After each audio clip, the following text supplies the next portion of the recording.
To understand Thomas Jefferson is to understand the DNA of the American experiment.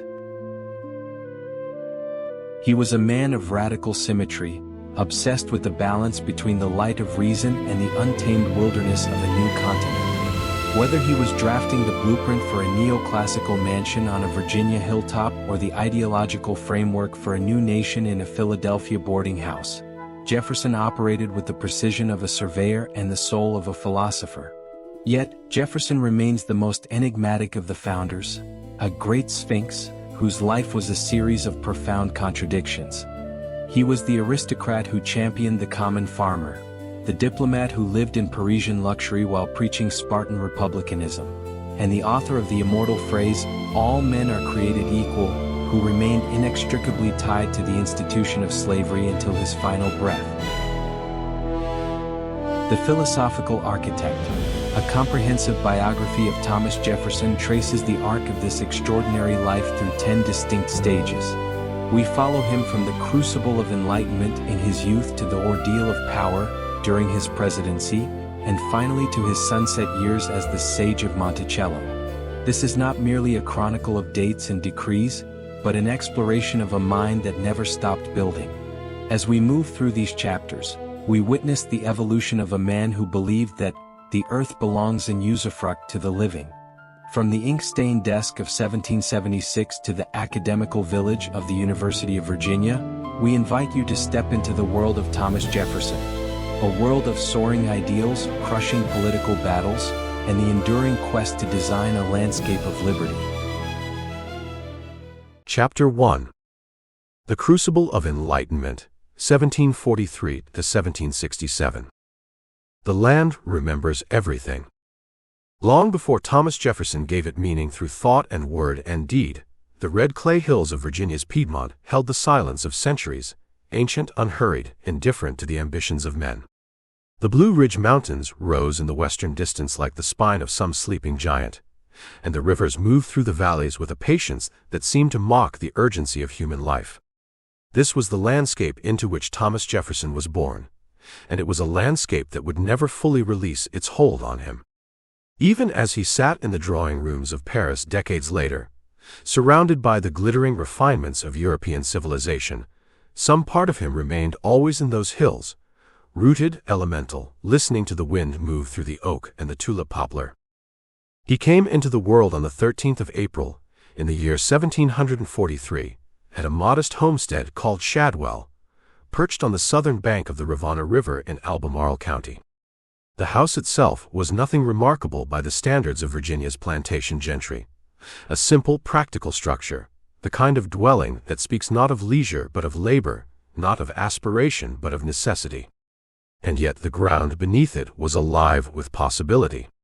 His father, Peter Jefferson, had carved this holding out of the wilderness through the sheer force of will and an extraordinary gift for surveying, for reading the land the way other men read Scripture, understanding its contours and its distances, translating the chaos of the natural world into lines on a map.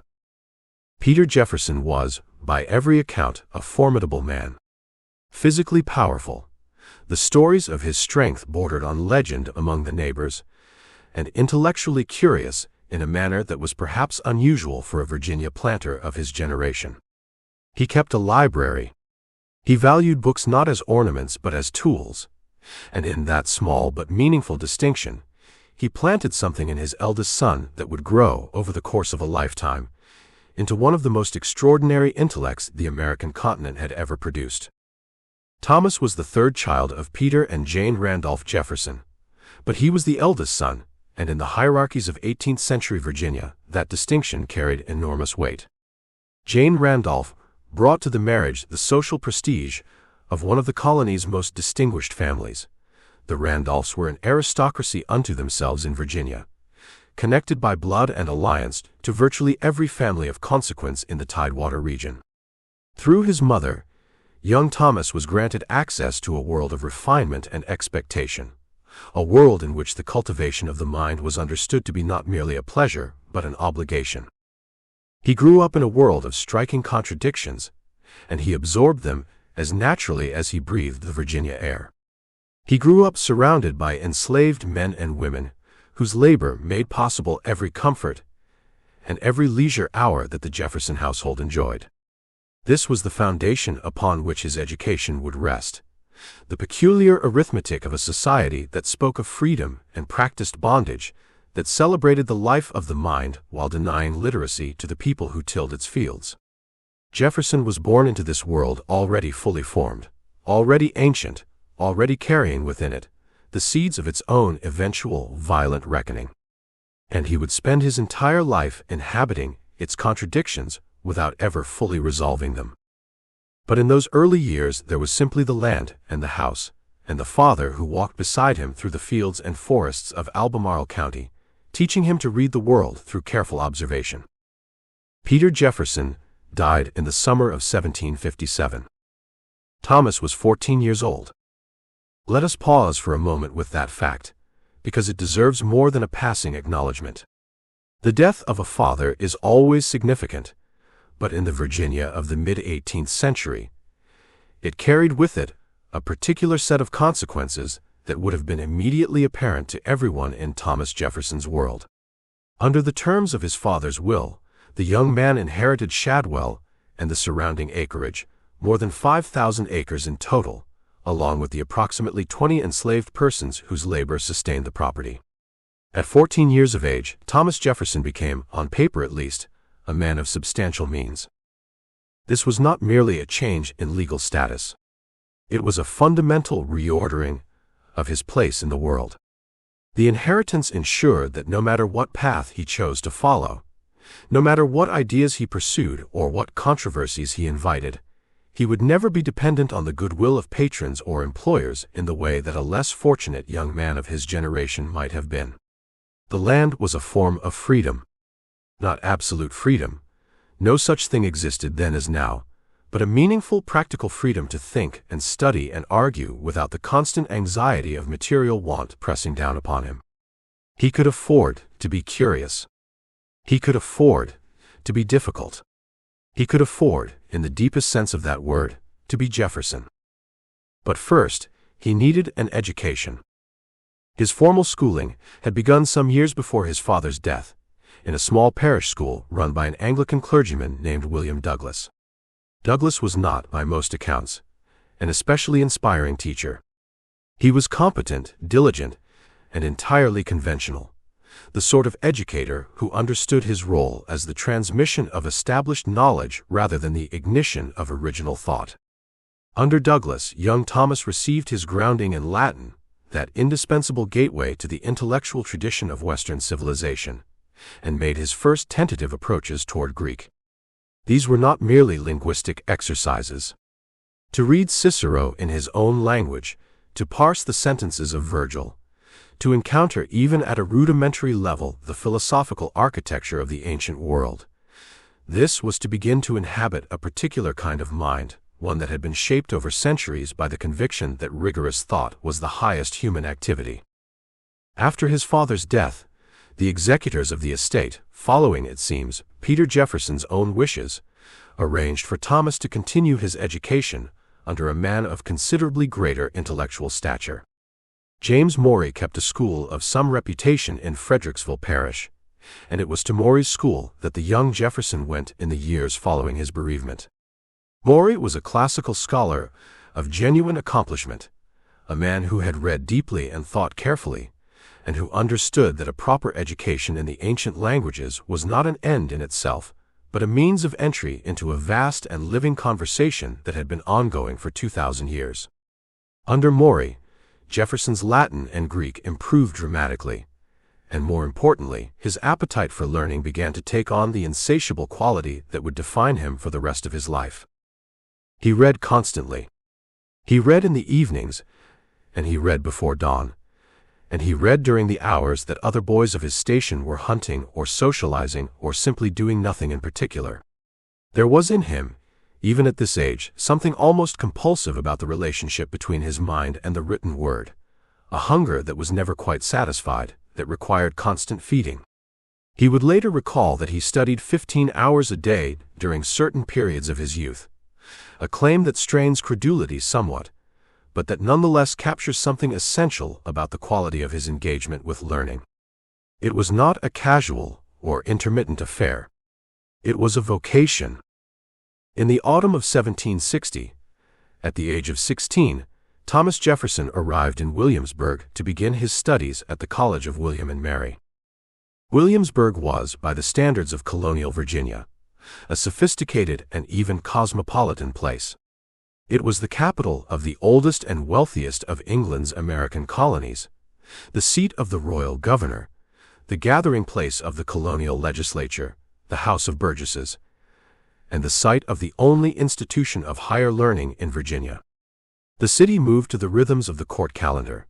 When the legislature was in session, the streets filled with planters and lawyers and merchants, and the taverns buzzed with the kind of political conversation that was slowly, quietly, almost imperceptibly building towards something momentous. When the legislature was not in session, Williamsburg subsided into a genteel quietude, the streets emptying, the great houses falling still. Into this world came the tall, angular, somewhat awkward young man from Albemarle County, with his red hair and his grave, watchful eyes and his pockets full of books. The College of William and Mary was, it must be said, not the most rigorous academic institution of its time. The faculty was small, the curriculum inconsistent, and the student body composed largely of the sons of Virginia planters who had come to Williamsburg primarily to make social connections rather than to transform their minds. Jefferson himself would later write critically of the college's intellectual atmosphere, and there is some evidence that he found the company of his fellow students somewhat less than stimulating. But William and Mary gave him something irreplaceable. It gave him William Small. Professor William Small was a Scotsman, educated at the University of Aberdeen, and he had arrived in Virginia carrying with him the intellectual excitement of the Scottish Enlightenment, that extraordinary flowering of philosophical and scientific thought that was simultaneously transforming the universities of Edinburgh and Glasgow into the most vital centers of learning in the English-speaking world.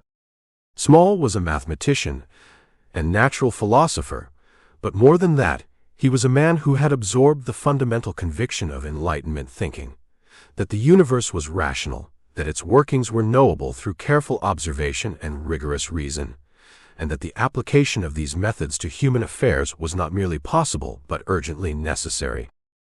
He was, by the testimony of everyone who knew him, an exceptional teacher. And Jefferson was an exceptional student. The connection between them was immediate and transformative. Small opened before Jefferson a vision of the world that organized everything he had been absorbing through years of undirected reading into a coherent and compelling framework. The Enlightenment, as Small presented it, was not simply a collection of new ideas, it was a new way of inhabiting the mind, a new relationship between the thinker and the world. It said, "Do not accept what you have been told merely because you have been told it. Examine. Test. Reason from evidence. Follow the argument wherever it leads, regardless of its destination. Apply to the realm of politics and society and morality the same rigorous methodology that Newton had applied to the physical universe, and see what emerges." For a young man already inclined by temperament towards systematic thought, already restless with the conventional pieties of his time and place, this was extraordinarily liberating. It gave intellectual form and philosophical legitimacy to instincts he had perhaps not yet fully understood as instincts. Small also introduced Jefferson to the social world that would complete his Williamsburg education. The professor was a close friend of George Wythe, the most distinguished lawyer in Virginia, and one of the most learned men in the American colonies, and of Francis Fauquier, the royal governor, a man of unusual intellectual breadth and genuine cultivation. These three formed a kind of informal club, a table of minds that met regularly for conversation that ranged freely across philosophy, science, literature, and politics. And Small brought Jefferson into this circle. Imagine the scene. The governor's palace in Williamsburg, its rooms warm with candlelight. Fauquier at the head of the table, elegant and easy in his authority, the Virginia wilderness beginning just beyond the garden walls. Wythe beside him, compact and precise with the lawyer's habit of reducing every question to its essential terms. Small, animated, and curious, carrying in his mind the latest dispatches from the Republic of European Letters. And Jefferson, young, absorbing, listening with an intensity that his companions would have recognized as something more than ordinary attentiveness. He was not merely hearing their words. He was taking them apart and reconstructing them, testing them against what he already knew, storing them against future use. He would later describe these dinners as the most important educational experiences of his life. More important in their way than any book. Because they taught him not just what great minds had thought, but how great minds operated, how they engaged with difficulty, how they held contradictions in suspension while working toward resolution, how they conducted the essential business of civilized intellectual life. After 2 years at William and Mary, years in which he had absorbed as much as the college could offer, and a great deal more through his association with Small and Wythe and the world they opened to him, Jefferson made a decision that would prove crucial to everything that followed. He would study law. And he would study it under George Wythe. This was not a small commitment. Wythe did not run a school in any formal sense. He took students into his home and his confidence and submitted them to an intensive program of reading and discussion that lasted, in Jefferson's case, 5 years. 5 years of immersion in the common law of England and Virginia, in the history of legal thought, in the philosophical foundations upon which any system of just governance must ultimately rest. For George Wythe, the law was not merely a profession. It was a moral and political science, a systematic attempt to codify human values and enforce human dignity, a living record of the struggle between power and right that constituted the deepest narrative of civilization. He taught Jefferson to read legal texts, not simply for their procedural content, but for what they revealed about the societies that had produced them, about the evolving understanding of justice and liberty and the proper relationship between the individual and the state. Jefferson studied at a pace and with a thoroughness that went well beyond anything Wythe required of him. He read Coke on Littleton, the dense and formidable foundation of English common law, with the same relentless attention he had given to Cicero. He read Blackstone's commentaries, that great systematization of the legal tradition, with one eye always on the philosophical assumptions that Blackstone was making and that could, Jefferson sensed, be questioned and perhaps overturned. He read the history of the English Constitution, the great documents of political liberty, Magna Carta, the Petition of Right, the English Bill of Rights, as episodes in a continuing story whose next chapter had not yet been written. And all the while, the world around him was beginning to change. The 1760s were years of growing friction between the American colonies and the government in London. The Stamp Act of 1765 had ignited a controversy that went well beyond the immediate question of taxation, touching something deeper in the colonial mind, a question about rights, about the nature of political representation, about the boundaries of legitimate authority.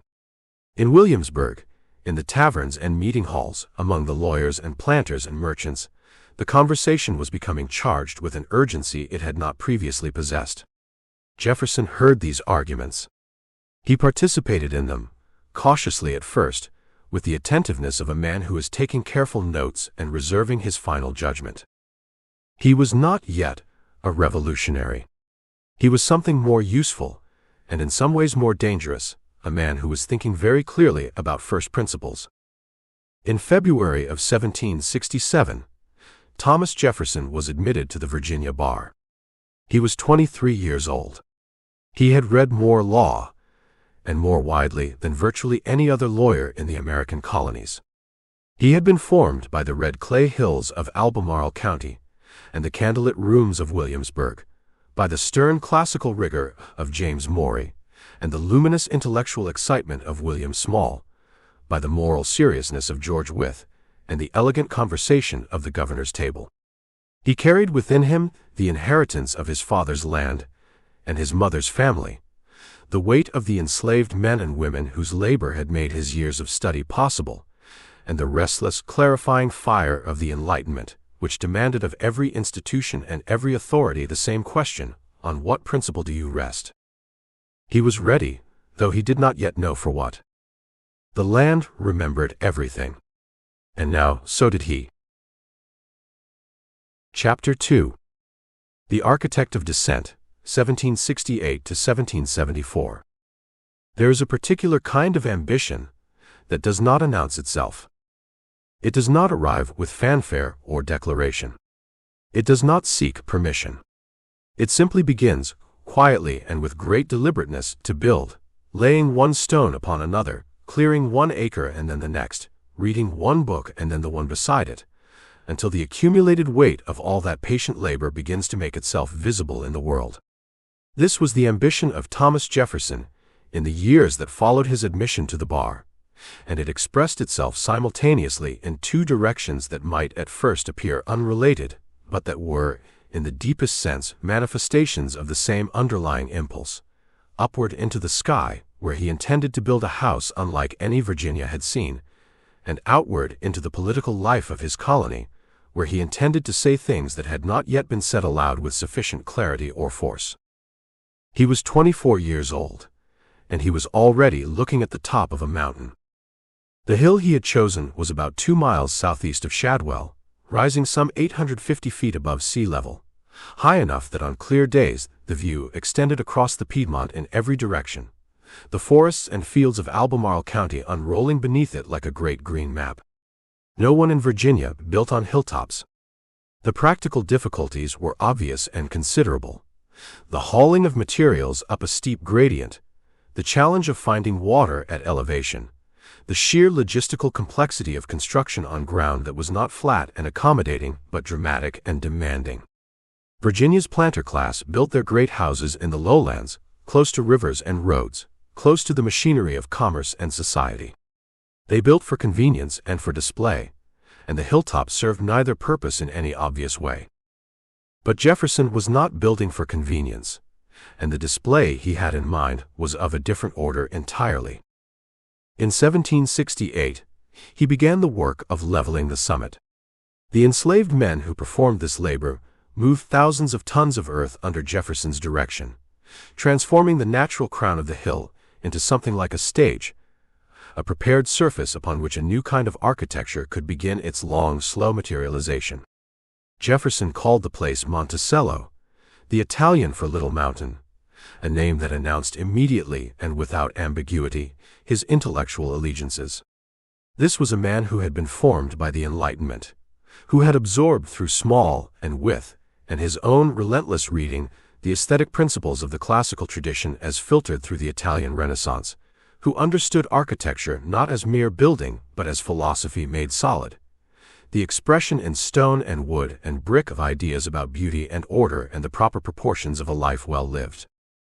He had been studying architecture the way he studied everything else, systematically, obsessively, with the intention not merely of understanding what others had done, but of arriving at his own principles.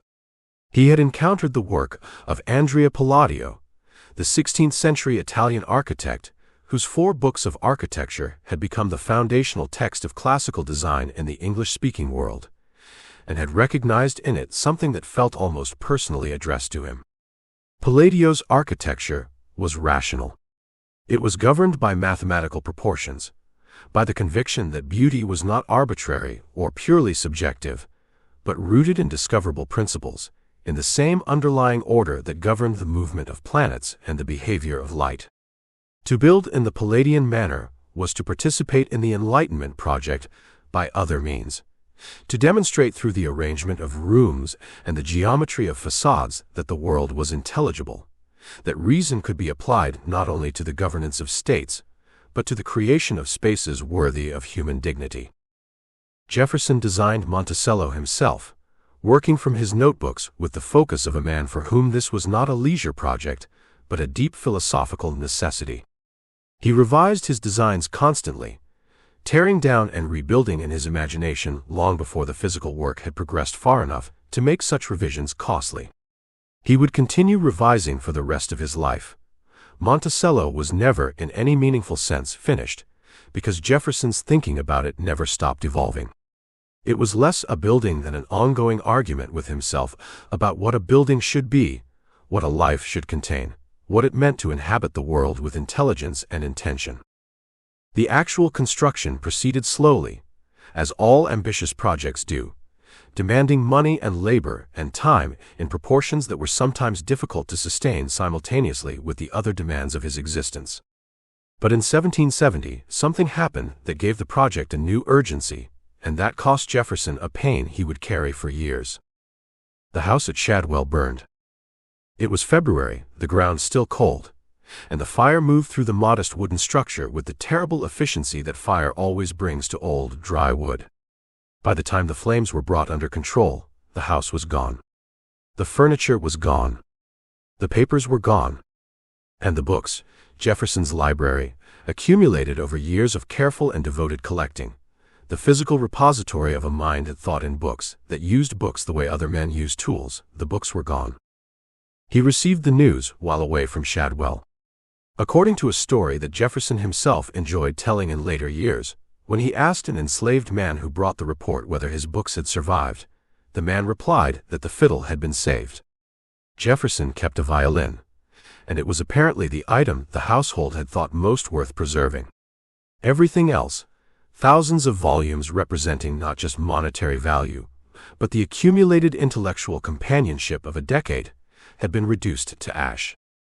He wrote to a friend shortly after, assessing the loss with a composure that barely concealed the depth of the wound. He estimated he had lost books worth roughly £200 sterling, a considerable sum. But the financial accounting was almost beside the point. What he had lost was more intimate and more irreplaceable than money could measure. He had lost, in a very real sense, a part of his mind, the external architecture of an interior world that he had been constructing since boyhood. And his response to that loss was utterly characteristic. He began immediately and with great systematic purpose to rebuild. To buy more books, to seek them through every available channel, to reconstruct and ultimately surpass what the fire had taken. The library he would eventually assemble and sell to the young nation in 1815, the founding collection of the Library of Congress, was born in significant measure from the ashes of Shadwell. He moved to Monticello soon after the fire, taking up residence in a single small brick outbuilding that represented the only completed portion of his great project. It was a beginning. He was living, quite literally, inside his own ambition, inhabiting the idea before the idea had fully materialized around him. But the architecture of dissent is not built only in brick and stone. Jefferson had entered the House of Burgesses in 1769, taking his seat in Virginia's colonial legislature as the representative for Albemarle County. He was 25 years old, newly minted as a lawyer, already visibly different from the ordinary run of his fellow Burgesses in the quality and character of his preparation. He was not, by the testimony of those who knew him, a particularly powerful orator. His voice was not suited to the great ringing periods of public eloquence. He spoke quietly, even haltingly, in settings that required him to project across a large room. But on paper, he was already something close to incomparable. He wrote with a clarity and precision and force that set him apart from virtually every other political writer in the colonies. His sentences moved with purpose. They did not accumulate qualifications until they became shapeless and inert, as the sentences of cautious men tend to do.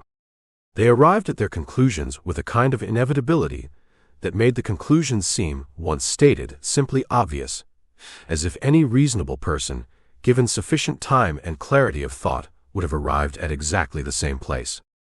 This was not a natural gift, but an acquired skill, honed through years of reading the best prose in the English and Latin traditions, through the rigorous logical discipline of legal training, through the internalized example of men like Wythe who understood that the force of an argument was inseparable from the precision of its expression. Virginia in 1769 was a colony already leaning into the wind of resistance. The Townshend Acts, passed by the British Parliament 2 years earlier, had imposed duties on a range of imported goods and had provoked in the colonies a response that went well beyond economic grievance into something more fundamental, a questioning of the very basis on which Parliament claimed authority over people who had no representation within it. In the House of Burgesses, The more radical members were moving toward a formal assertion of colonial rights, and Jefferson, from his very first session, aligned himself with these men. He was not a moderate seeking accommodation. He was a man who had thought carefully about first principles and had arrived at positions that the evidence of his reading and his reason compelled him to hold, regardless of their political inconvenience. The royal governor dissolved the House of Burgesses in response to its increasingly defiant resolutions. The Burgesses reconvened at the Raleigh Tavern, a gesture of magnificent and deliberate impertinence, meeting outside the structures of royal authority to conduct the business of colonial resistance as if the governor's displeasure were simply irrelevant. Jefferson was among them, absorbing the spectacle and the significance of what was happening, understanding that these informal gatherings in taverns were rehearsals for something larger, something that had not yet acquired a name. In January of 1772, he brought Martha Wales Skelton home to Monticello as his wife. She was 23 years old, a widow. Her first husband, Bathurst Skelton, had died young, and by every account a woman of considerable grace and intelligence. She played the harpsichord and the pianoforte with genuine accomplishment, and it was said that Jefferson, who loved music with a devotion that bordered on the philosophical, had first distinguished himself among her various suitors by playing the violin beside her at her father's house. There is something entirely plausible about this story, and something entirely Jefferson about it. The courtship conducted through music, through the shared language of an art form that could express what ordinary speech could not. The marriage brought him, beyond the profound personal happiness that the early years seem clearly to have provided, a significant expansion of his material circumstances. Martha's father, John Wales, was a prosperous lawyer and merchant, and when he died in 1773, Martha inherited a substantial portion of his estate, including roughly 11,000 acres of land, which doubled Jefferson's holdings, and a considerable number of enslaved persons. Among the enslaved people who came to Monticello from the Wales estate was a family named Hemmings. The Hemmings family would become, over the course of the following decades, one of the most consequential, and long after Jefferson's death, one of the most contested presences in Jefferson's world. Elizabeth Hemmings, the matriarch of the family, arrived at Monticello with her many children, and her youngest daughter, Sally, born in the year of Jefferson's marriage, was among them. The full weight of what the arrival of this family meant would not become apparent for years, and then only gradually, and then only in ways that Jefferson would never publicly acknowledge. But the inheritance was a fact, and the people it brought to Monticello were human beings with their own inner lives and their own histories and their own claims on the conscience of the man who now owned them. Jefferson kept his accounts with precision and recorded everything. He was a man who believed in documentation, in the disciplined observation of the world. And yet the deepest contradictions of his life remained in his own writing, largely unexamined. This, too, is part of his story, not a footnote to be inserted and then set aside, but a thread woven into the very fabric of everything he was and everything he made. The political climate of the early 1770s was changing with an accelerating urgency that no thoughtful observer could fail to register. In 1773, the Boston Tea Party transformed colonial resistance from a matter of legal and commercial dispute into something that looked from London uncomfortably like open defiance, and that looked from Boston and Philadelphia and Williamsburg like exactly that, and justified besides. The British response, in the form of the Coercive Acts of 1774, was intended to punish Massachusetts and restore order. Instead, it accomplished something remarkable. It united the colonies in a way that nothing before had managed to do, producing a shared sense of grievance that transcended local interest and regional rivalry. Jefferson saw an opportunity. Not merely a political opportunity, though it was certainly that, but an intellectual one. The crisis demanded argument. It demanded that someone sit down and work through, with rigor and clarity and historical depth, exactly what the relationship between the British Parliament and the American colonies was, and what it was not, and what it therefore could not legitimately claim to be. Others had made versions of this argument. But no one had yet made it in the way that Jefferson believed it needed to be made. From first principles, grounded in history and reason, stripped of deference and hedged language, and the instinct to soften uncomfortable conclusions. He sat down in the summer of 1774 and wrote. The document that emerged was called A Summary View of the Rights of British America, and it was addressed, in theory, to the king himself, though Jefferson's working assumption appears to have been that the king would find its contents rather less than welcome. It was written initially as a set of instructions for Virginia's delegates to the First Continental Congress, and it went considerably further than the consensus of even the more radical members of that body was prepared to go. Jefferson's central argument was deceptively simple and historically radical. The British Parliament, he contended, held no legitimate authority whatsoever over the American colonies. None. Not the power to tax, which had been contested since the Stamp Act. Not the power to regulate trade, which many colonists, even the more resistant ones, had been willing to concede as a reasonable exercise of imperial governance. Not any power at all. The colonies were not subordinate to Parliament. They were connected to Britain only through their common allegiance to the Crown, a voluntary and personal connection that could not be converted into the basis for legislative domination without destroying the very meaning of the liberty that Englishmen had claimed as their birthright since Magna Carta. He supported this argument with historical evidence, ranging across the settlement of the colonies, the development of English constitutional law, and the philosophical foundations of natural rights. He wrote with the controlled fury of a man who has thought his way through every available objection and dismissed them all, and who is now putting what remains onto the page with a steady hand. The prose was taut and urgent, carrying beneath its formal surface a barely contained impatience with the evasions and compromises that had characterized colonial political argument up to that point. The summary view was not adopted by the Virginia Convention as the official set of instructions for its delegates. It was too radical, too uncompromising, too far ahead of where the political consensus had arrived. But it was printed and circulated, first in Williamsburg and then throughout the colonies and eventually in Britain itself, where it attracted the attention of Edmund Burke among others. And it announced to anyone paying attention that there was a thinker in Virginia whose mind was operating at a level of clarity and force that had not previously been seen in American political literature. Jefferson was 31 years old. His law practice, which had never been the primary focus of his energies, was already beginning to fade from the center of his life. The clients and the courtrooms and the careful parsing of property disputes, all of this was being eclipsed by something larger, something that the events of his time were pressing upon him with an insistence he could no longer politely decline. History had found him, as it finds all the people it intends to use, not dramatically, not in a single blinding moment of revelation, but gradually through the accumulation of circumstances, through the slow and unmistakable convergence of a man's particular gifts with a particular moment's particular needs. He was building a house on a mountain. He was building a nation in his mind. And the distance between those two projects was, it was becoming clear, not nearly so great as it might at first have seemed. Chapter 3. The Pen of Revolution, 1775 to 1776. Philadelphia announced itself before you could see it.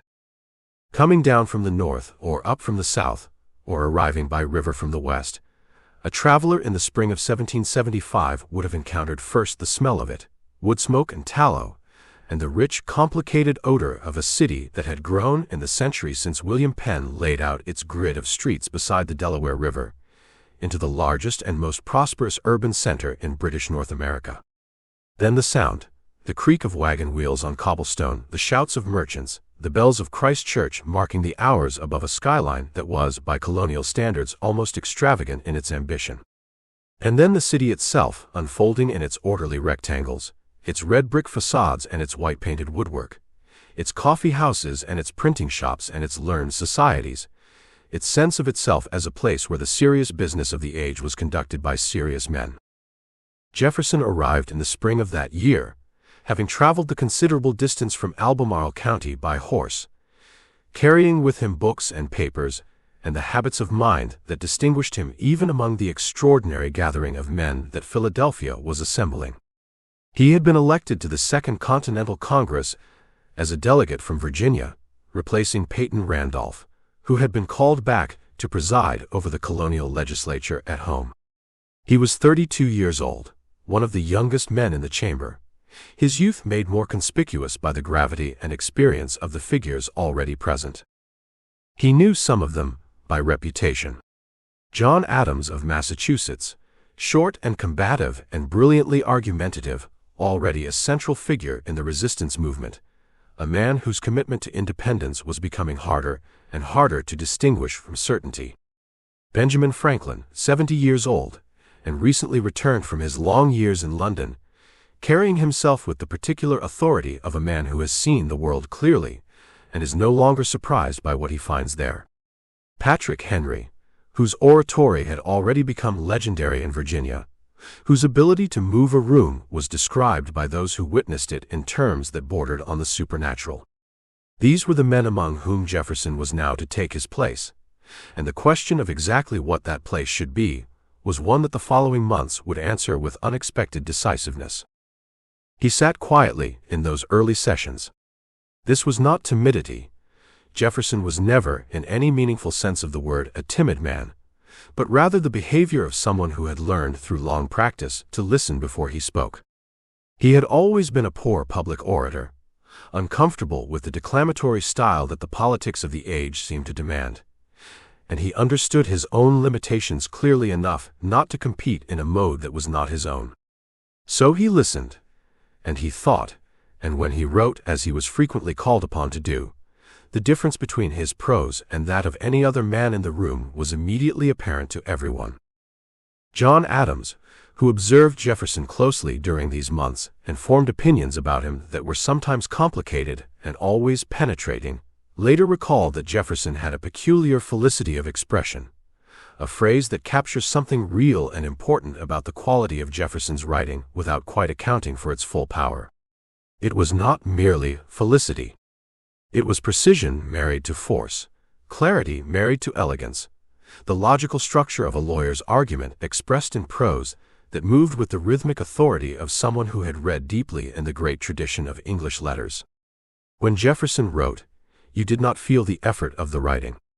You felt only its result, the sense that the thought had found its inevitable form, that any other arrangement of the words would have been not merely inferior but wrong. The Congress to which Jefferson had come was meeting in a moment of terrible and vertiginous transformation.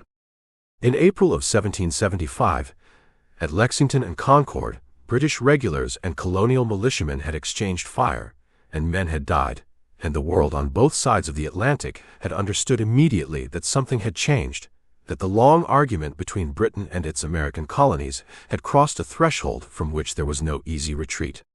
The Second Continental Congress was convened into the reality of actual war, of actual blood on actual ground, and it was charged with the almost impossibly complex task of managing a military conflict, while simultaneously attempting to define its political meaning and pursue, at least in theory, the possibility of reconciliation with the Crown.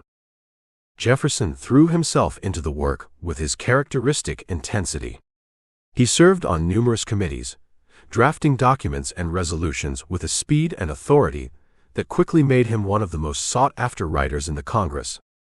In the summer of 1775, he collaborated with John Dickinson on a document called the Declaration of the Causes and Necessity for Taking Up Arms, a formal explanation of why the colonies had resorted to military resistance.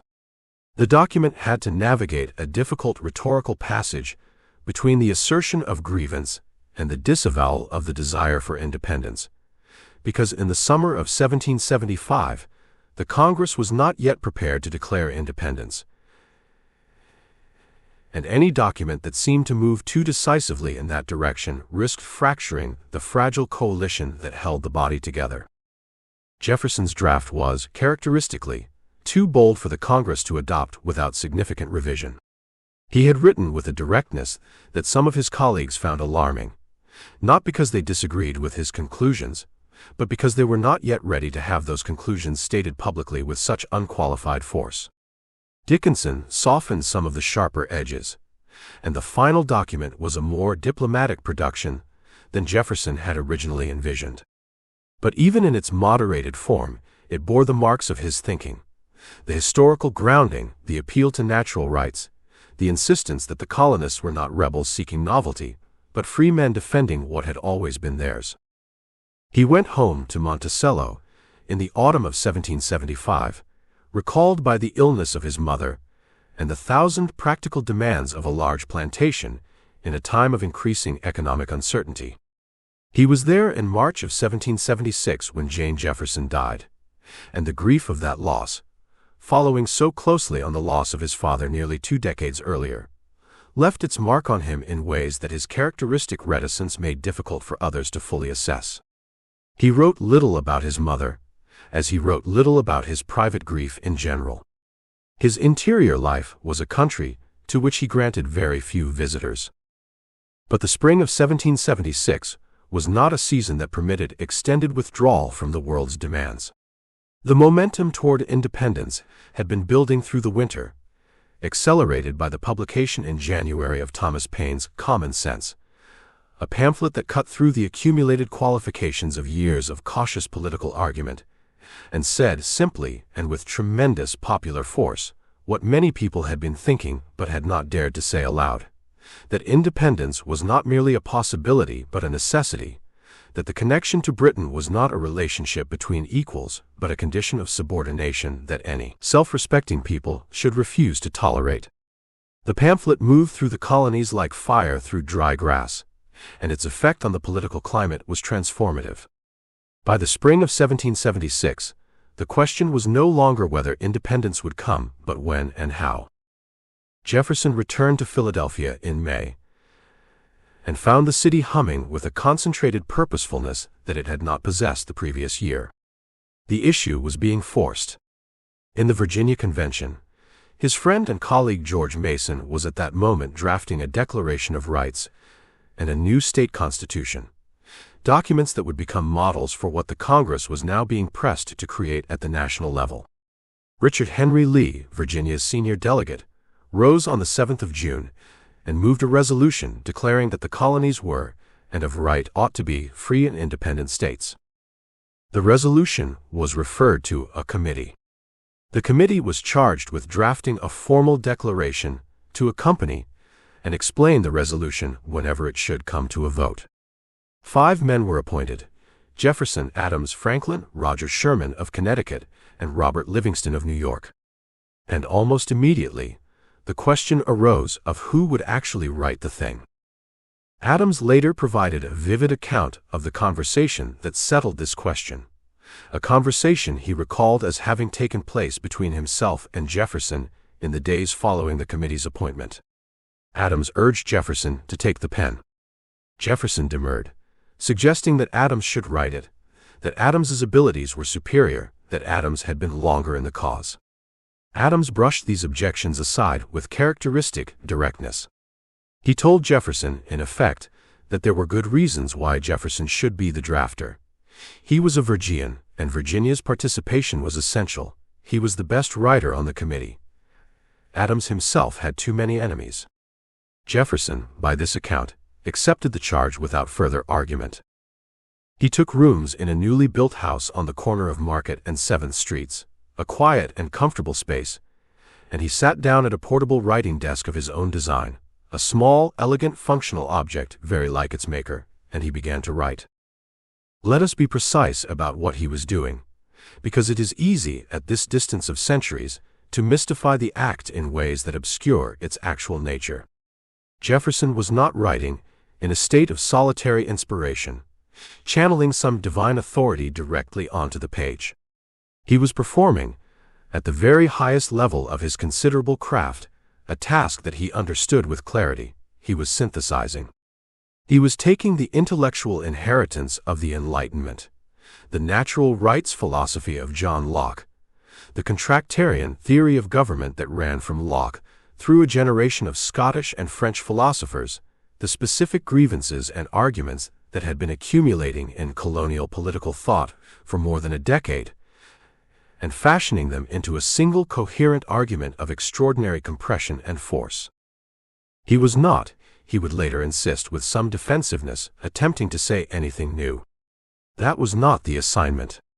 The assignment was to express the common sense of the subject, to give voice to ideas that were already present, already understood, already felt, but that had not yet been gathered into a form that could do what a Declaration of Independence needed to do: speak simultaneously to the immediate political moment and to the permanent human condition, serve as legal brief and moral testament and political manifesto all at once, be clear enough for a farmer to understand and deep enough for a philosopher to respect. What he wrote in those days, working in the mornings and the evenings, revising constantly, subjecting each sentence to the rigorous pressure of his own exacting standards, was not simply a list of grievances against a king, though it contained such a list. It was an argument structured with the rigor of a legal brief and the ambition of a philosophical treatise. It moved from universal principles down to particular facts, from what all men were to what this specific king had done, from the eternal to the immediate, from the abstract to the concrete. The opening passages are among the most carefully constructed sentences in the history of political literature, and their apparent simplicity is a kind of artistry, the result of enormous work compressed into invisibility. When Jefferson wrote that all men are created equal, he was making a claim of breathtaking scope, a claim that cut across the hierarchies and inherited inequalities of every society that had ever existed. When he wrote of unalienable rights, he was drawing on a philosophical tradition, primarily Lockean, but synthesizing several streams of Enlightenment thought, that located the foundation of political legitimacy not in the will of kings or the decisions of parliaments, but in the nature of human beings themselves, in what they were before any government existed and what they remained, regardless of what any government decreed. And here we must pause, as Jefferson himself never fully did, to reckon with the contradiction that his contemporaries noted, and that history has never ceased to examine. The man writing these words owned human beings.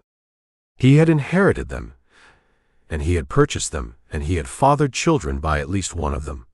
And he knew as well as any person alive that the institution of slavery was incompatible with the principles he was in the act of committing to paper. He had included in his original draft a passage condemning the slave trade, assigning to the king a portion of the blame for its existence in the colonies, a passage that was removed by the Congress partly at the insistence of South Carolina and Georgia, and partly through the objections of delegates from northern colonies whose merchants had profited handsomely from the trade. Jefferson noted the deletion with what appears to have been genuine regret.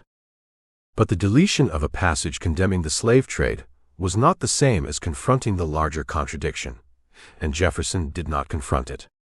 He could not, or would not.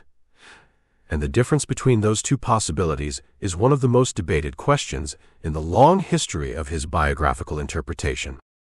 He understood the contradiction. His private writings make this evident.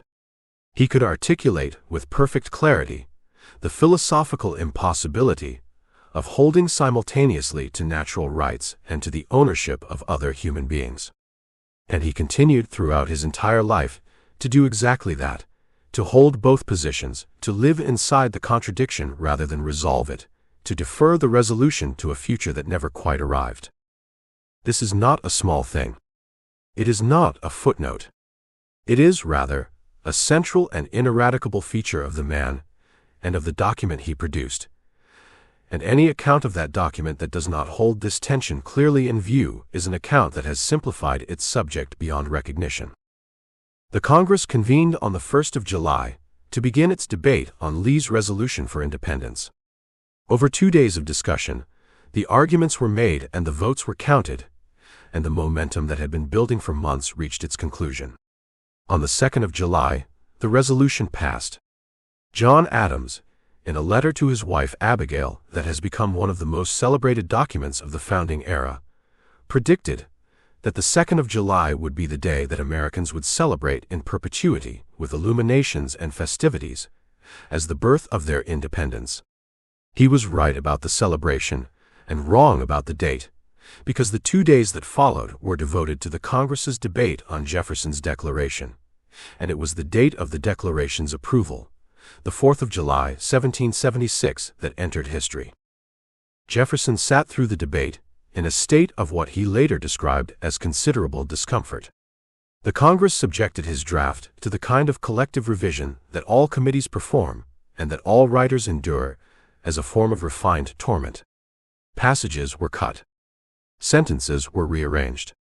The language was softened here and strengthened there according to the competing preferences of men who had their own ideas about what needed to be said and how. Jefferson kept his seat and kept his silence, maintaining the composure of a man who understood that the document was no longer entirely his, that it had passed from the private labor of individual authorship into the public life of collective purpose, while Benjamin Franklin, sitting beside him, offered quiet consolations and the occasional dry observation about the hazards of submitting one's writing to committee judgment. When it was done, when the last revisions had been made, and the final vote had been taken, the document that emerged was still unmistakably Jefferson's, his in its architecture and its rhythm, his in its philosophical assumptions and its rhetorical strategy, his in the particular quality of its prose, which managed to be simultaneously formal and urgent, classical and immediate, measured and aflame. The approval of the Declaration of Independence on the 4th of July, 1776, did not end a war. It formalized and defined one. It gave the conflict a meaning that transcended the immediate military and political circumstances, transforming it from a rebellion of aggrieved colonists into something that claimed, with astonishing audacity, to be a moment in the permanent history of human freedom. This was the gamble of the document, the enormous, barely calculated gamble that history would remember it as it asked to be remembered, that the principles it asserted would prove durable enough to survive the imperfect men who had written them, and the more imperfect nation those men were in the process of creating. Jefferson was 33 years old on the 4th of July, 1776. He had written a document that would outlast him by centuries. He had fashioned from the inheritance of the Enlightenment an argument that would be cited in every subsequent struggle for human liberty, in Haiti and France and Latin America and Africa and Asia, in every place and every time where human beings reached for the vocabulary with which to demand what they believed was theirs by nature and by right. And he owned 175 human beings. Both of these things were true. They remain true. And the full weight of the man and of the nation he helped to make cannot be understood except by holding both of these truths at the same time without flinching, without the comfort of easy resolution. The pen had done its work. The world it had made would take centuries to begin to understand itself. Chapter 4. The Trials of Virginia, 1777 to 1781. There is a particular kind of courage that history rarely celebrates. It is not the courage of the battlefield, of men standing in smoke and noise with weapons in their hands, making in a single terrible moment the decision to hold their ground or break and run. That courage is real, and it is worthy of remembrance, but it is also sudden, compressed into an instant, resolved quickly, leaving behind either glory or shame in a form that everyone can recognize. The courage Jefferson brought back with him to Virginia in the autumn of 1776 was of a different and less legible kind. It was the courage of the long work. The courage of sitting down, day after day, and attempting to transform the principles of a declaration into the architecture of an actual society, to take the philosophical inheritance of the Enlightenment, which was elegant and universal and abstract, and force it into contact with the specific, resistant, complicated reality of laws and institutions and human habits that had been forming for a century and a half and would not easily be remade. He returned to a Virginia that was simultaneously exhilarated by the promise of independence and burdened by every practical difficulty that independence brought with it. The war was ongoing, demanding men and money and material on a scale that strained the resources of every state in the new confederation. The institutions of colonial governance had been swept away and needed to be replaced, but with what? By whom? According to what principles? These were not abstract questions. They were immediate and urgent, and the men charged with answering them were the same men who had been debating philosophy in Philadelphia, now returned to their home states where philosophy had to become administration, had to become law, had to become the daily experience of actual citizens living actual lives. Jefferson threw himself into this work with the full force of an intellect that had been sharpened by years of preparation for exactly this kind of task. He was appointed to a committee charged with the wholesale revision of Virginia's legal code, a project of staggering scope that sought nothing less than the replacement of the inherited body of English common law and colonial statute with a new system of law appropriate to a free republic. The committee included some of the finest legal minds in Virginia, Edmund Pendleton, George Wythe, and George Mason among them. But from the beginning, Jefferson was its animating force, the member whose vision of what the revision should accomplish went furthest and demanded the most. He proposed, in the end, 126 bills. Let that number rest for a moment, because it represents something extraordinary, not just in its quantity but in its scope, in the systematic ambition it embodied. Jefferson was not patching and repairing an existing structure.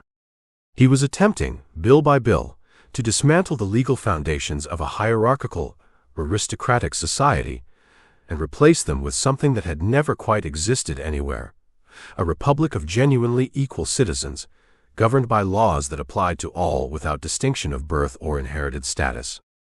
The laws of entail and primogeniture were among his first targets. These were the mechanisms by which wealth and land were kept concentrated in the hands of great families across generations, entail preventing the sale or division of landed estates, primogeniture ensuring their inheritance by the eldest son alone. Jefferson understood with the clarity of a man who had thought deeply about the relationship between economic structure and political form, that you could not build a genuine republic on a foundation of permanent inherited inequality. If land remained concentrated in the hands of a few great families, passing intact from father to eldest son in perpetuity, then the social reality of Virginia would continue to resemble a feudal aristocracy regardless of what the political documents declared. The abolition of entail and primogeniture was therefore not merely a legal reform. It was an act of social architecture, a deliberate attempt to reshape the distribution of property and therefore of power across Virginia's landscape and across its future generations. He proposed a system of public education that was, for its time, visionary in its scope and democratic in its assumptions. The general diffusion of knowledge among the people was, Jefferson believed, not merely a desirable social good, but the absolute prerequisite of self-governance. A republic could not function, could not even survive, if its citizens were ignorant. And a system of education that provided learning only to those wealthy enough to pay for it was, in effect, a system designed to preserve the privileges of the few. Jefferson proposed a network of schools that would provide elementary education to all free children in Virginia, with the most talented among the poor supported by public funds to advance to higher levels of learning.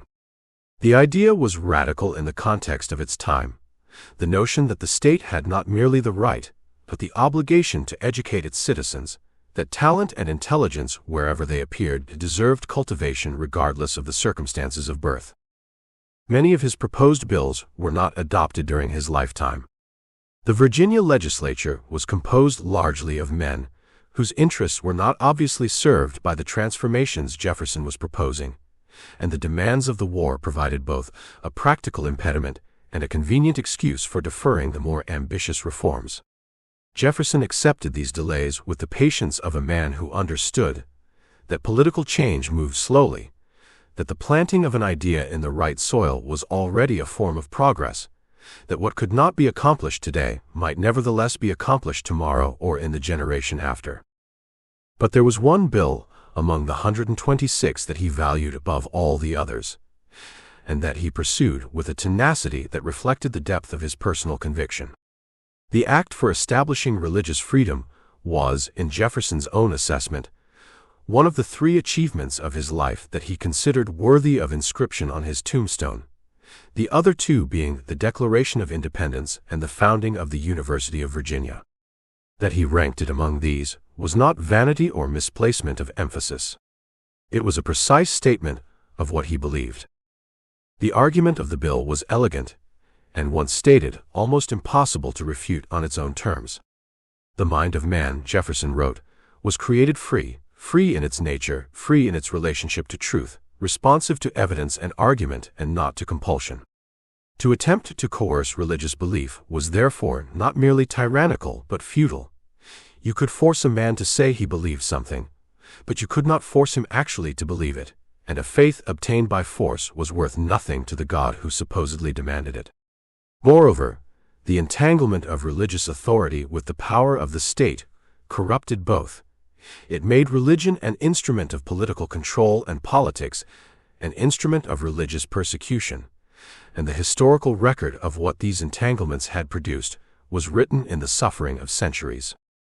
The wall of separation between church and state, a phrase that Jefferson would later use in a letter, making permanent a concept that the bill itself embodied, was therefore not, in his conception, a measure hostile to religion. It was a measure protective of it, ensuring that religious belief remained what it needed to be genuine, a matter of personal conscience freely arrived at, immune from the coercions of the state. And it was simultaneously a measure protective of the state, ensuring that public authority could not be captured and weaponized by any particular religious faction. The bill was not passed during his governorship. It would wait until 1786, when James Madison shepherded it through the Virginia legislature in Jefferson's absence. But it stands alongside the Declaration as perhaps the purest expression of the philosophical principles that animated Jefferson's political thought, the conviction that liberty, to be real, had to be total. Freedom of the body was meaningless without freedom of the mind, and freedom of the mind required above all else the freedom to seek truth without coercion from any earthly authority. In June of 1779, the Virginia legislature elected Thomas Jefferson to succeed Patrick Henry as governor of the Commonwealth. He was 36 years old, and the office to which he had been elevated was, in the Virginia constitutional framework of that moment, a position of considerably less power than its title suggested. This was not accidental. The men who had designed Virginia's new constitution had done so in the immediate aftermath of a colonial experience in which royal governors had wielded enormous executive power, and their instinct was to ensure that no such concentration of authority would recur. The governor of Virginia served at the pleasure of the legislature, could not dissolve it, had no veto over its actions, and depended upon an executive council for every significant decision. He was, in effect, an administrator rather than a ruler, a man charged with executing the will of the legislature but given very few of the tools that effective execution might require. Jefferson accepted these constraints as philosophically appropriate because he believed them to be philosophically appropriate.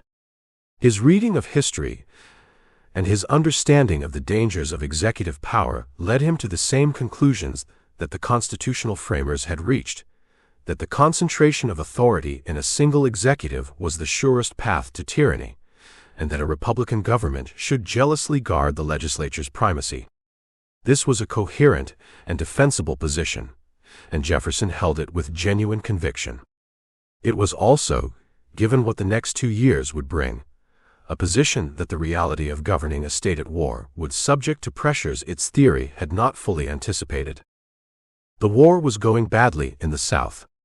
British strategy had shifted in 1778 toward a Southern campaign, premised on the belief that Loyalist sentiment was stronger in the Carolinas and Virginia than it had proved to be in New England, and that a series of military successes in the region could be consolidated into a permanent restoration of royal authority.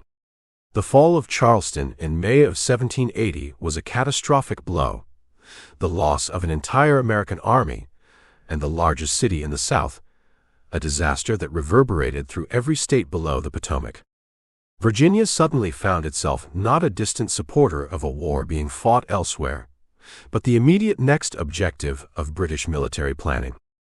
Jefferson worked through this period with the dogged, systematic conscientiousness that characterized everything he did. He corresponded endlessly with General Washington, with the Congress, with the governors of neighboring states, attempting to coordinate the supply of men and material for a war that was consuming resources faster than they could be replaced. He struggled against the near-total inadequacy of Virginia's financial situation. The state's credit was stretched to its limits, its paper currency depreciating, its capacity to requisition supplies from its citizens already straining the bonds of popular compliance. He encountered, at every turn, the gap between what the situation required and what the constitutional and practical limits of his office permitted him to provide. He was, in short, a wartime governor without the powers of a wartime executive, attempting to manage a crisis that demanded swift and decisive action through mechanisms designed for deliberation and consensus. The frustration of this position was real, and Jefferson felt it, though his writings of the period, characteristically, focused on the practical problems rather than on his own emotional state. Then the British came to Virginia in earnest. In January of 1781, a British fleet under the command of Benedict Arnold, the American general, whose defection to the British cause the previous year had become one of the most notorious acts of the entire war, sailed up the James River and descended on Richmond. The capital had been moved there from Williamsburg only the previous year, and it was wholly unprepared for military assault. Jefferson received word of the approaching fleet, with very little time to respond and very little to respond with. The Virginia militia was scattered, poorly equipped, and slow to assemble. The Continental forces available were inadequate to the task of defending a city against a disciplined professional army. He made the decisions that the circumstances permitted, directing the removal of government records and military supplies to positions of relative safety, attempting to organize whatever resistance could be organized, and ultimately presiding over the British occupation of Richmond with the helplessness of a man who understood exactly what was happening and had insufficient means to prevent it. Arnold's forces burned portions of the city and destroyed supplies before withdrawing, a raid rather than a permanent occupation, but devastating enough in its material and psychological effects. The spring of 1781 brought worse. British strategy intensified, and a new figure entered the Virginia theater, Banastre Tarleton, a young and exceptionally aggressive cavalry commander whose reputation for swift, ruthless action had been established in the Carolina campaigns. In June of 1781, Tarleton led a lightning raid aimed at capturing the Virginia legislature, which had retreated to Charlottesville, and with particular theatrical intent, Thomas Jefferson himself at Monticello. The raid nearly succeeded. Jefferson received warning from Jack Jowett, a Virginia militiaman who had ridden through the night to bring the alarm, with only minutes to spare. He looked down from the heights of Monticello at the approaching British cavalry, gathered his family and what papers he could carry, and rode away from his home toward Poplar Forest, his retreat in Bedford County, leaving Monticello to the occupation of Tarleton's men. The flight from Monticello became, in the political attacks that followed, a symbol of personal cowardice, a charge that pursued Jefferson for years and that he found genuinely painful, not because he believed it to be true, but because he understood that the gap between the truth and the political usefulness of the narrative was one that his enemies would exploit regardless of what the facts actually showed. He had not abandoned his post. His term as governor had in fact expired just days before, and his successor had not yet been installed. He was a private citizen, a former governor with no remaining official authority, in possession of papers and knowledge that made his capture a matter of genuine strategic concern to the British. His departure was prudent by any reasonable military assessment. The Virginia legislature, which had itself fled Charlottesville in some disorder on the same morning, appointed an inquiry into Jefferson's conduct. The inquiry, after deliberation, voted him a formal exoneration and a resolution of thanks for his service. But these official pronouncements did not entirely erase what had been said, and what had been said would resurface whenever Jefferson's political enemies found it useful to reach for it. He was 48 years old before he wrote about this period with any extended candor, and even then, the writing had the quality of a wound that had not fully healed, the careful, measured language of a man who is controlling something rather than expressing it. He had given 2 years of his life to the governance of a state at war under conditions that would have broken lesser men, and what he had received in return was an inquiry into his conduct and a permanent asterisk beside his name as a wartime leader. But the deeper damage was perhaps more private. Martha, his wife, had been in fragile health throughout the years of the governorship, weakened by the demands of repeated pregnancies and the physical hardships of a household operating under wartime conditions. The stresses of 1781, the alarms and the flights and the months of uncertainty, had taken their toll on her in ways that Jefferson watched with a helpless grief that his public composure did nothing to alleviate. He would not seek re-election. He was finished with the governorship, finished for the moment with public office altogether. He went home to Monticello and to Martha, and he tried, in the way that men try when they have been tested and found the experience bitter, to return to the life that had sustained him before the world had made such exhausting claims upon him. The books were waiting. The unfinished rooms of his endlessly unfinished house were waiting. The view from the mountain, which changed with every season and rewarded every hour of contemplative attention, was waiting. But the world was not finished with Thomas Jefferson. It never quite was. Chapter 5. The Minister in Paris, 1782 to 1789. Grief, when it is total, silences everything. It silences the books and the blueprints and the letters, and the endless productive motion of a mind that has never, in its entire conscious life, been content to rest. It silences the arguments and the ambitions, and the carefully maintained philosophical composure of a man who has built his identity, brick by careful brick, on the foundation of reason and order, and the conviction that the world is intelligible to those who examine it with sufficient rigor. Grief does not care about any of this. It arrives with the indifference of weather, and it takes what it takes, and it leaves the landscape altered in ways that no amount of preparation could have anticipated. Martha Jefferson died on the 6th of September, 1782. She was 33 years old. She had been declining for months, since the birth of their daughter Lucy Elizabeth in May, a birth that had further weakened a constitution already fragile from years of difficult pregnancies, and the accumulated physical toll of a life lived under the particular strains of the period. Jefferson had watched the decline with the helpless attentiveness of a man who understands what is happening and cannot stop it. He had barely left her side in those final months. He had read to her and sat with her, and in the way of people who love each other completely and know that time is running out, had tried to compress into the hours remaining everything that remained to be said and felt and shared. When she died, something in Jefferson broke that never fully healed. His daughter Martha, Patsy as the family called her, later recalled that her father had to be physically supported by friends and family at the moment of Martha's death, that he fell into a state of near insensibility that frightened those around him. In the days and weeks that followed, he retreated into a grief so profound and so consuming that it alarmed everyone who cared for him.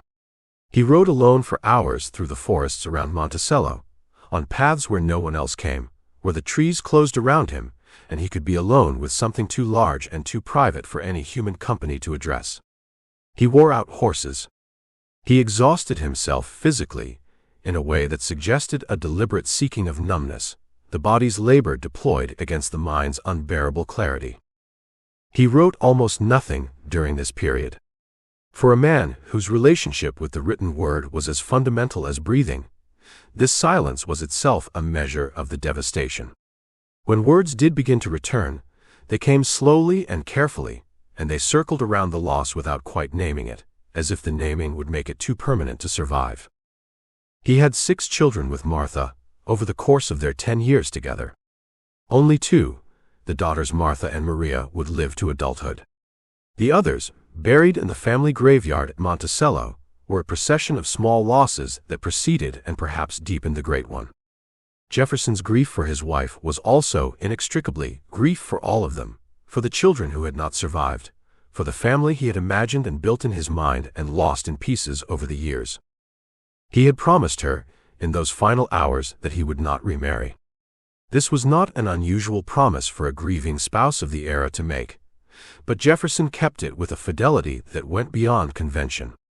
He kept it for the remaining 43 years of his life. Whatever needs, emotional, physical, intellectual, domestic, that Martha's presence had met, he would find other means to address, or he would learn to live without them, or he would, as men of his particular temperament sometimes do, redirect them into channels that the world did not fully see. The return to public life came gradually, pressed upon him by friends and colleagues who understood that work was the only available medicine for a grief of this magnitude. He had been elected to the Congress in the autumn of 1782, before Martha's death, and he had declined to serve. Now, in the winter following her death, he accepted the appointment, not because his grief had ended, but because he had concluded, with the grim practicality that grief sometimes produces, that the alternative to engagement was a darkness he could not permit himself to enter fully. He arrived in Philadelphia in December of 1782, and threw himself into the business of the Congress with a comprehensiveness that suggested to anyone paying attention a man who was using work as a wall against something. He served on numerous committees. He drafted reports and proposals. He worked on the problem of the Western Territories, the vast lands beyond the Appalachians that the peace treaty with Britain had ceded to the new nation, and that required urgently a system of governance that would determine their future. His proposed ordinance for the governance of these territories, precursor to the Northwest Ordinance of 1787, contained in its original draft a provision prohibiting slavery in all the Western territories after 1800. The provision failed by a single vote. Jefferson, characteristically, recorded the fact without theatrical lamentation, but the loss of that vote haunted him. He wrote later that it was the fate of a single man, the delegate whose illness had prevented him from casting the deciding ballot, that had determined whether slavery would be confined or allowed to spread across the entire American interior. In 1784, he was appointed to join Benjamin Franklin and John Adams in Paris as a commissioner for the negotiation of commercial treaties with the European powers. He left for France in July of that year, taking with him his daughter Patsy and his secretary William Short, and leaving behind his younger daughter Maria in Virginia, a separation that was intended to be temporary but that stretched in the event to painful length. He arrived in Paris in August. The city received him like an argument he had been preparing for all his life. Paris in the 1780s was the undisputed capital of the civilized world, or at least of that portion of the civilized world that measured civilization by the standards of the Enlightenment, which is to say, by the refinement of thought and the cultivation of taste and the quality of conversation available to those fortunate enough to inhabit its drawing rooms. It was the city of Voltaire and Rousseau, of the encyclopédie and the philosophies, of a cultural and intellectual life of extraordinary density and vitality. It was also a city sitting, though no one yet quite understood this, on the edge of a catastrophe. The social and financial pressures that would erupt 5 years later into the revolution already building in the streets and the countryside, and the government's desperate failing finances already visible to anyone whose eyes were sufficiently clear and whose political understanding sufficiently deep. Jefferson's eyes were sufficiently clear, and his understanding sufficiently deep. He saw Paris with the simultaneous appreciation of a man in love with civilization, and the analytical detachment of a man trained to examine its foundations. He loved the architecture. He moved through the city with the attentiveness of a lifelong student of building, measuring facades and noting proportions, and filling his notebooks with observations that would eventually make their way back to Monticello and to the Virginia state capitol, for whose design he would produce from Paris one of the finest pieces of American neoclassical architecture. He loved the music and the theater and the painting and the food and the wine, and he absorbed all of it with the systematic thoroughness he brought to every form of sensory and intellectual experience.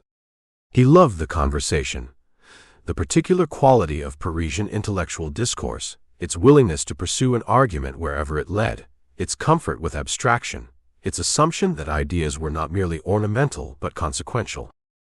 He became, over the course of his first year in France, one of the most sought-after presences in the city's intellectual and diplomatic circles. His reputation had preceded him.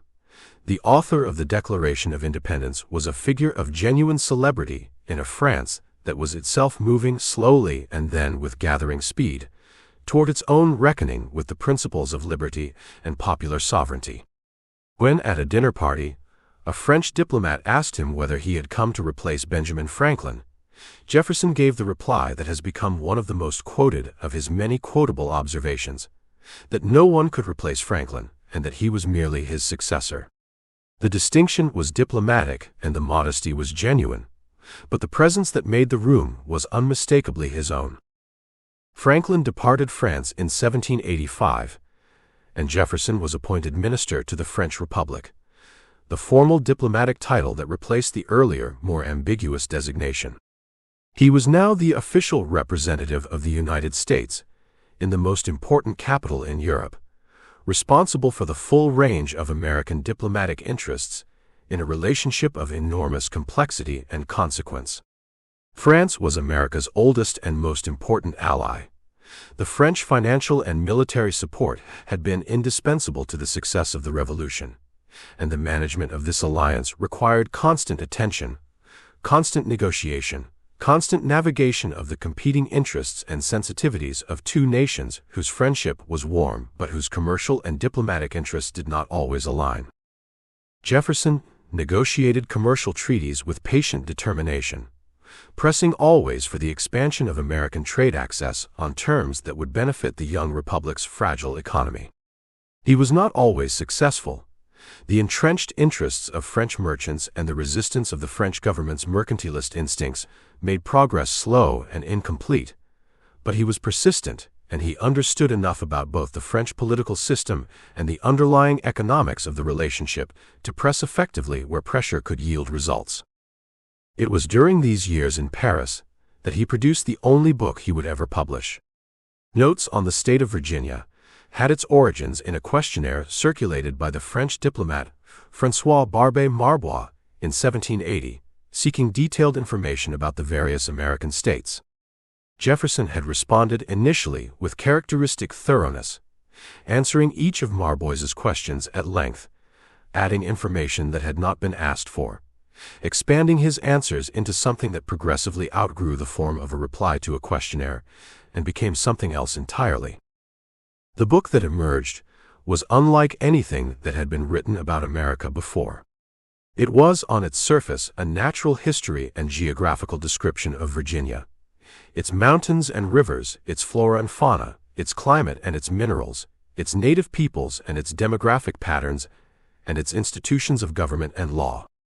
But running through all of this careful empirical description was a deeper argument, or rather, a set of arguments that touched on questions of profound philosophical and political significance. Jefferson speculated about the natural history of the American continent in ways that engaged directly with the European scientific debate about whether the New World's nature was somehow inferior or diminished compared to that of the Old. He described the landscape and the living creatures of Virginia with the precision and enthusiasm of a natural philosopher who genuinely loved the world he was examining. And he wrote about slavery. The passages on slavery in the notes are among the most examined, most debated, and most uncomfortable writings that Jefferson ever produced. Uncomfortable not because they are evasive, but because, in certain respects, they are not. He wrote that slavery was a moral catastrophe. He wrote that the institution degraded not only the enslaved, but the enslavers, that the daily exercise of tyrannical authority over other human beings corrupted the character of the master, modeling for his children a relationship between power and humanity that was antithetical to the values of a republic.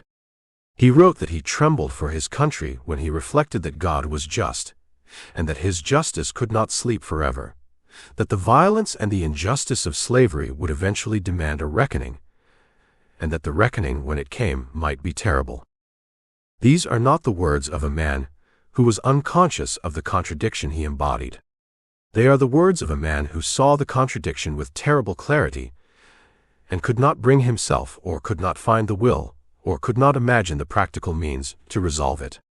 He also wrote, in the same book, passages expressing doubts about the intellectual capacity of black people that reflected not careful observation but the prejudices of his time and class, passages that have been, rightly, subjected to the most critical scrutiny, and that stand as evidence that Jefferson's intelligence, formidable as it was, did not exempt him from the deformations that a lifetime lived inside a slaveholding society could produce.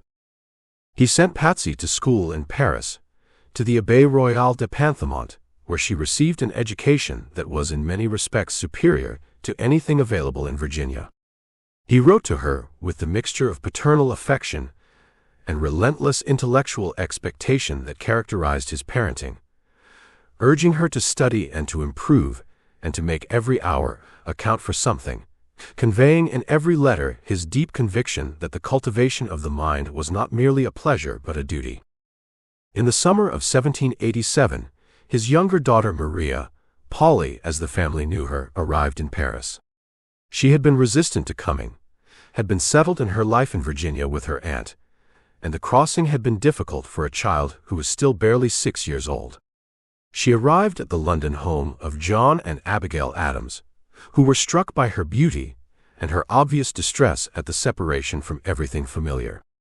With her, making the crossing as her attendant and companion, came a young enslaved woman from Monticello. Her name was Sally Hemings. She was 14 years old. Sally Hemings was the youngest daughter of Elizabeth Hemings, who had come to Monticello as part of the inheritance from John Wales. She was also, by the account of multiple sources including her own son Madison Hemings, the half-sister of Martha Jefferson, John Wales having fathered several children with Elizabeth Hemings. She arrived in Paris with the face, contemporary descriptions suggest, of someone unmistakably connected to the Jefferson household by more than servitude alone. What happened in Paris between Thomas Jefferson and Sally Hemings is a question that has generated more historical controversy than perhaps any other in Jefferson's biography. And the controversy has not been merely academic. It has touched the deepest questions of how a nation understands its founders, of what it means to hold simultaneously the truths of Jefferson's philosophical legacy and the truths of his human conduct.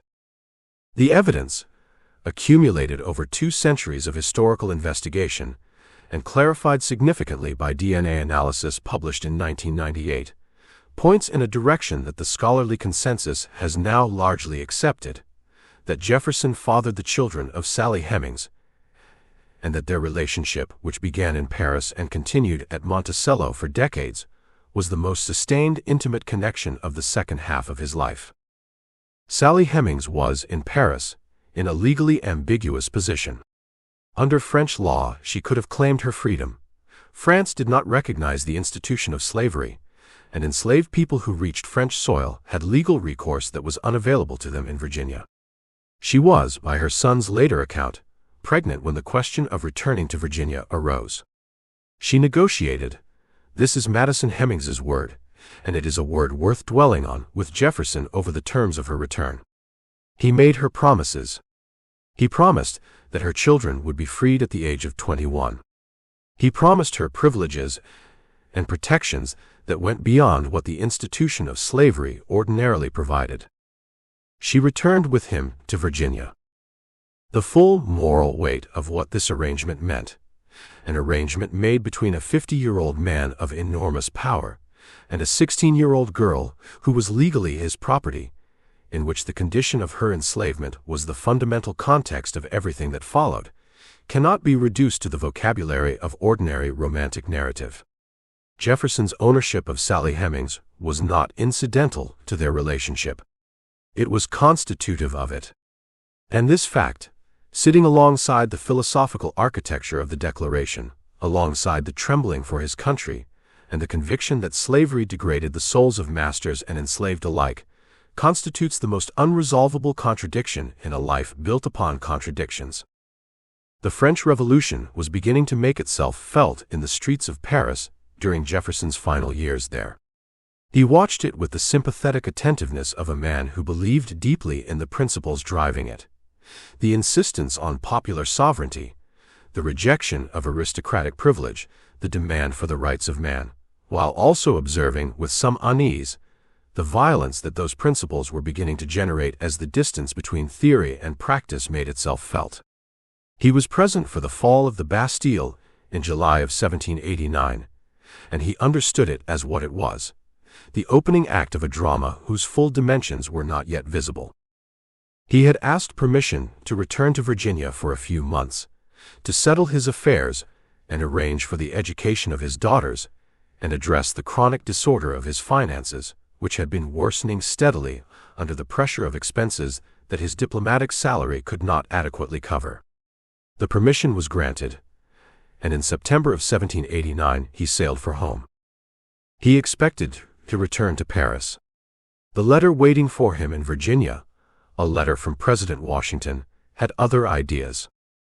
The world of the Enlightenment, with its drawing rooms and its grand arguments about the nature of man and the foundations of legitimate government, receded behind him as he crossed the Atlantic.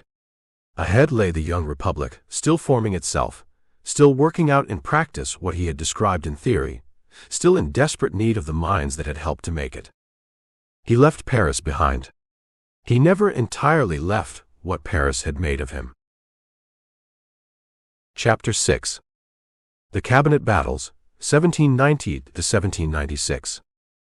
New York City in the winter of 1790 was a place in the act of becoming something it had not yet decided to be. It was the capital of the new republic. Temporarily, as it would turn out, though no one could have predicted with certainty how temporary, and it wore this distinction with the slightly self-conscious energy of a city that understood its moment had arrived, but was not entirely sure what to do with it. The streets were muddy, and the buildings were modest, and the harbor was cold and gray in the January light. And into this provisional capital came Thomas Jefferson, newly arrived from France, still carrying in his mind the elegance and intellectual density of Paris, looking around at what the revolution he had helped to articulate had actually produced, and finding it perhaps rather more complicated than the theory had suggested. He had received Washington's letter offering him the position of Secretary of State while still in Virginia, processing the accumulated chaos of a return that had not gone as he had imagined. He had hoped to settle his affairs quickly and return to Paris. Instead, he found his finances in worse disorder than he had realized, his plantations requiring more attention than he could give them, and his country making claims upon him that he could not in good conscience decline. Washington's request was not the kind one refused. Washington was, in Jefferson's estimation, and in the estimation of virtually everyone who knew him, something close to irreplaceable, the one figure in the new nation whose authority transcended faction, and whose personal integrity provided the republic with a stability it could not yet generate through its institutions alone. When Washington asked, "You said yes?" Jefferson said yes, with a reluctance he expressed in his letters and a commitment he demonstrated in his conduct. He arrived in New York in March of 1790 and took up his duties as the nation's first Secretary of State, responsible for the conduct of foreign policy and a range of domestic administrative functions that the newness of the government had not yet fully sorted and distributed. He moved into rooms, established his office, hired his staff, and began the work of learning the shape of an administration that had been operating without him for nearly a year. He also met, with the full force of professional proximity, Alexander Hamilton. They had encountered each other before, in the way that men of similar stature in a small political world inevitably do, at dinners and in corridors, in the overlapping social circles of Philadelphia and New York. But they had not yet been colleagues, had not yet been subjected to the daily pressure of shared purpose and competing vision that a cabinet position imposed. The experience of that proximity would prove, over the 3 years that followed, to be one of the most consequential and most corrosive in Jefferson's life. Hamilton was 35 years old, and already one of the most formidable intellects in American public life. He was serving as Secretary of the Treasury, and he had arrived in that position with a vision of the American future so comprehensive and so detailed and so fully formed that it amounted to something close to a national program, a blueprint not merely for the management of the country's finances, but for the kind of country those finances would help to create. The vision was industrial, urban, commercial, and centralized. It saw America's future in the development of manufacturing and trade, in the construction of a strong national government with the financial instruments and the institutional authority to direct the country's economic development, in the creation of a national bank and a funded national debt, and a system of tariffs and subsidies that would build over time the kind of powerful, diversified economy that could make America a significant player in the international order. Jefferson looked at this vision and felt with a conviction that went deeper than argument, that was almost physical in its intensity, that it was wrong. Not merely mistaken in its details, but fundamentally misconceived in its premises, dangerous in its implications, and threatening to the republic that he and his generation had built at such cost. His own vision of America's future was grounded in the landscape and the values he had absorbed since childhood. He believed, and the belief was as much aesthetic and moral as it was political, that the health of a republic depended on the character of its citizens, and that the character most suited to citizenship in a free republic was formed by the ownership of land and the independence that ownership conferred. The farmer who worked his own ground, who owed nothing to any employer or creditor, who could look at the world from the foundation of his own sufficiency and say that his judgment was his own. This was the citizen Jefferson had in mind when he wrote of self-governance, when he argued for the dignity of the common man, when he imagined the American experiment succeeding across the centuries. The city, in Jefferson's philosophical geography, was something else entirely.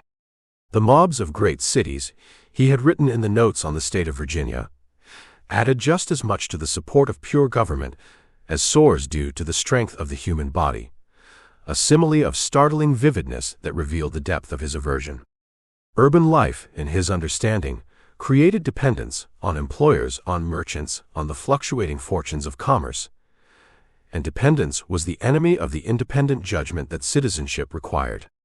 Hamilton's America, with its factories and its banks and its funded debt and its consolidated national power, was an America that would fill its cities with dependent laborers and fill its government with the influence of financial interests. And the result would be, Jefferson was certain, something that looked like the England from which they had so recently separated, a country in which wealth and power were concentrated, in which the many lived at the mercy of the few, in which the forms of liberty were maintained while its substance was quietly hollowed out. These were not merely policy disagreements. They were, at their root, disagreements about the nature of man and the conditions of human flourishing, philosophical differences that had political consequences but that originated in a place deeper than politics. Jefferson and Hamilton were not two men arguing about tax rates or banking regulations. They were two men with irreconcilable visions of what America was for.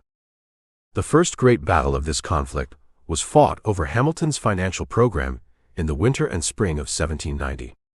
Hamilton had proposed the federal assumption of the state's Revolutionary War debts, a measure that would significantly expand the power and the obligations of the national government, and that would benefit in particular the holders of government securities, many of whom were wealthy northern merchants and speculators who had bought up depreciated debt certificates at a fraction of their face value. Southern states, including Virginia, had largely paid off their own debts and had little enthusiasm for a plan that would require them to contribute to the debts of others. Jefferson found himself drawn, somewhat against his better judgment, into the role of mediator. At a dinner in his lodgings, a dinner that has since become one of the most discussed meals in American political history, he brought Hamilton and James Madison together and helped to broker a compromise. The South would accept assumption in exchange for the North's agreement to locate the permanent national capital on the Potomac River in the mid-Atlantic region rather than in New York or Philadelphia. Jefferson would later express regret about his role in this bargain, describing himself as having been duped, as having facilitated a financial arrangement whose full implications he had not understood at the time. Whether or not this self-assessment was entirely fair, the bargain was made, and its consequences were lasting. The capital would eventually become Washington, a city that Jefferson would help to design, and that would bear, in its neoclassical architecture and its aspirational grandeur, the marks of his aesthetic convictions. And assumption passed, giving Hamilton a victory that he quickly followed with further proposals, the national bank chief among them, that deepened Jefferson's alarm about the direction the administration was taking. The national bank was, for Jefferson, not merely a bad policy, but a constitutional violation. The Constitution, as he read it with the strict constructionism that he was developing as a theoretical framework for opposing Hamilton's expansionism, gave the federal government no authority to charter a bank. The powers not expressly granted were reserved. This was not a loophole or an oversight, but a fundamental principle, the boundary that separated a government of defined and limited powers from the unlimited government that tyranny always became. Hamilton's argument that the necessary and proper clause of the Constitution implied the power to create whatever institutional machinery was needed to execute the government's enumerated functions was, in Jefferson's view, an interpretation so elastic that it could justify almost anything, a constitutional philosophy that would swallow the limits it claimed to respect. Washington heard both arguments and sided with Hamilton. The bank was established. Jefferson accepted the decision, as he accepted all of Washington's decisions that went against him, with the loyalty of a man who understood that the presidency required deference even when he believed the president was wrong. But the accumulation of these defeats, assumption, the bank, and the direction of economic policy more broadly, was feeding in him a frustration that was beginning to look for other outlets. He found one in the press. Together with Madison, Jefferson began in 1791 to support the establishment of a newspaper, the National Gazette, edited by Philip Freneau, that would provide a voice for the opposition to Hamilton's program. The decision to use the press as a political instrument was not, in the context of the era, unusual. Hamilton was doing exactly the same thing through his own journalistic allies. But the fact that the editor of an opposition newspaper was simultaneously receiving a salary from the State Department — Jefferson had given Freneau a clerkship — was the kind of thing that, when it came to light, provided Hamilton with exactly the ammunition he needed to portray his rival as a hypocrite and a schemer. The warfare between the two men became, through 1792 and 1793, increasingly personal and increasingly public. Hamilton wrote anonymous newspaper pieces attacking Jefferson's conduct and character with a sharpness that went well beyond ordinary political criticism. Jefferson, who preferred to conduct his battles through intermediaries rather than in his own name, responded through Freneau's paper and through his private correspondence, which was increasingly filled with the language of conspiracy, with the conviction that Hamilton and his allies were engaged in a deliberate effort to subvert the Republican character of the government and replace it with something closer to a monarchy. The word monarchy deserves attention, because Jefferson used it seriously. He was not engaging in the casual hyperbole of ordinary political combat. He genuinely believed, and the belief was not irrational given what he observed, that there were men in the administration, Hamilton foremost among them, who admired the British constitutional model sufficiently to wish to import something like it into the American system. The dinner-table conversations he had witnessed, the admiration for British institutions he had heard expressed, the direction of Hamilton's financial policy with its deliberate cultivation of moneyed interests, all of this, in Jefferson's reading, formed a coherent picture of an effort to move the Republic toward consolidation and hierarchy. Washington, presiding over this increasingly fractious cabinet with the patient authority that was his particular genius, attempted to hold the competing forces together. He wrote to both men, urging them to moderate their hostility, expressing his distress at the spectacle of his two most able cabinet officers engaged in open warfare. He received from both of them lengthy, carefully argued letters explaining why, in each case, the other man was the aggressor, and the problem was not of his making.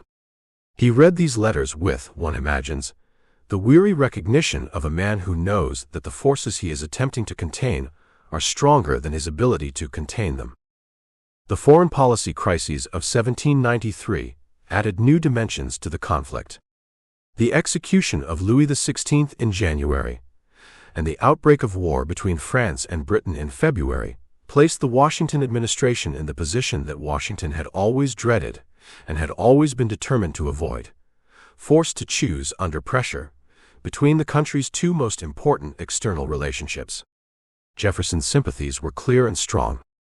France was America's ally, the country whose support had made independence possible, the country where he had spent 5 of the most intellectually formative years of his life, the country now attempting, however violently, however imperfectly, to put into practice the principles of the revolution that he had helped to articulate. To abandon France in her moment of crisis, to tilt toward Britain, the old enemy, the colonial power from whose domination the revolution had been fought, was in Jefferson's view both a strategic error and a moral betrayal. Hamilton saw it differently, and on this question, as on so many others, his view prevailed with Washington. The Proclamation of Neutrality, issued in April of 1793, declared that the United States would maintain strict impartiality in the European conflict. Jefferson opposed it, opposed the idea that the president could unilaterally declare neutrality on a question of war and peace that he believed required congressional involvement, but he could not prevent it. And the arrival in Philadelphia of Edmond Charles Genet, the new French minister, provided the crisis's most acute and personally embarrassing episode. Genet was a man of considerable energy and very poor judgment, and he behaved in the United States as if the proclamation of neutrality were an irrelevance to be circumvented, rather than a statement of official policy to be respected. He commissioned American privateers to attack British shipping, organized military expeditions against Spanish territory from American soil, and appealed directly to the American public over the head of the Washington administration. Jefferson, who had initially received him warmly, and whose known sympathies with France made him Genet's most plausible ally in the cabinet, found himself in the humiliating position of having to deliver increasingly stern official rebukes to a man whose cause he privately supported. When Genet finally threatened to appeal his case directly to the American people, bypassing Washington altogether, even Jefferson understood that the situation had become untenable, and he joined in the cabinet's unanimous decision to request Genet's recall. The episode exhausted him. The entire experience of the cabinet had exhausted him. The daily combat with Hamilton, the constraints of a foreign policy whose direction he could influence but not control, the grinding attrition of serving in an administration whose philosophy was, on the most fundamental questions, not his own. He had been speaking of resignation since 1792, had been putting it off at Washington's urging, had been finding reasons to stay that were essentially reasons not to abandon a president he admired to the uncontested influence of a rival he distrusted. In December of 1793, he finally went. He rode south from Philadelphia toward Virginia, with the particular relief of a man who has been arguing against the wind for 3 years and has finally turned his back to it. Monticello was waiting. The unfinished rooms and the unresolved architectural problems and the agricultural experiments and the library and the view from the mountain that was still, after everything, the most reliable restorative available to him. He was 50 years old. He had served his country at the highest levels for almost 2 decades, and the country had given him, in return, some of the most difficult and painful years of his life. He told himself, and anyone who would listen, that he was done. That the life of a private citizen, a farmer and a philosopher and a builder, was the only life he wanted or intended to live from this point forward. That the politics of Philadelphia and the warfare of the cabinet room were behind him permanently, and that what remained of his life would be given to the things that actually mattered, the land and the books, and the slow, patient work of building something that would last. He had said this before. He would say it again. And each time, the world would find a way to make him a liar. Chapter 7. The Revolution of 1800, 1797 to 1801. Retirement, for Thomas Jefferson, was never quite what the word implied. It was not idleness. It was not withdrawal. It was not the studied indifference of a man who had made his contribution and was content to let the world proceed without him. It was, rather, a particular kind of watchfulness, the attentiveness of someone who has stepped back from the immediate fray, not because he has lost interest in the outcome, but because the distance gives him a clearer view of the field. He watched from Monticello with an intensity that his correspondents barely concealed, reading the newspapers, and writing his letters and receiving his visitors, and turning over in his mind, with the systematic thoroughness that characterized all his thinking, the question of what was happening to the republic he had helped to create, and what, if anything, ought to be done about it.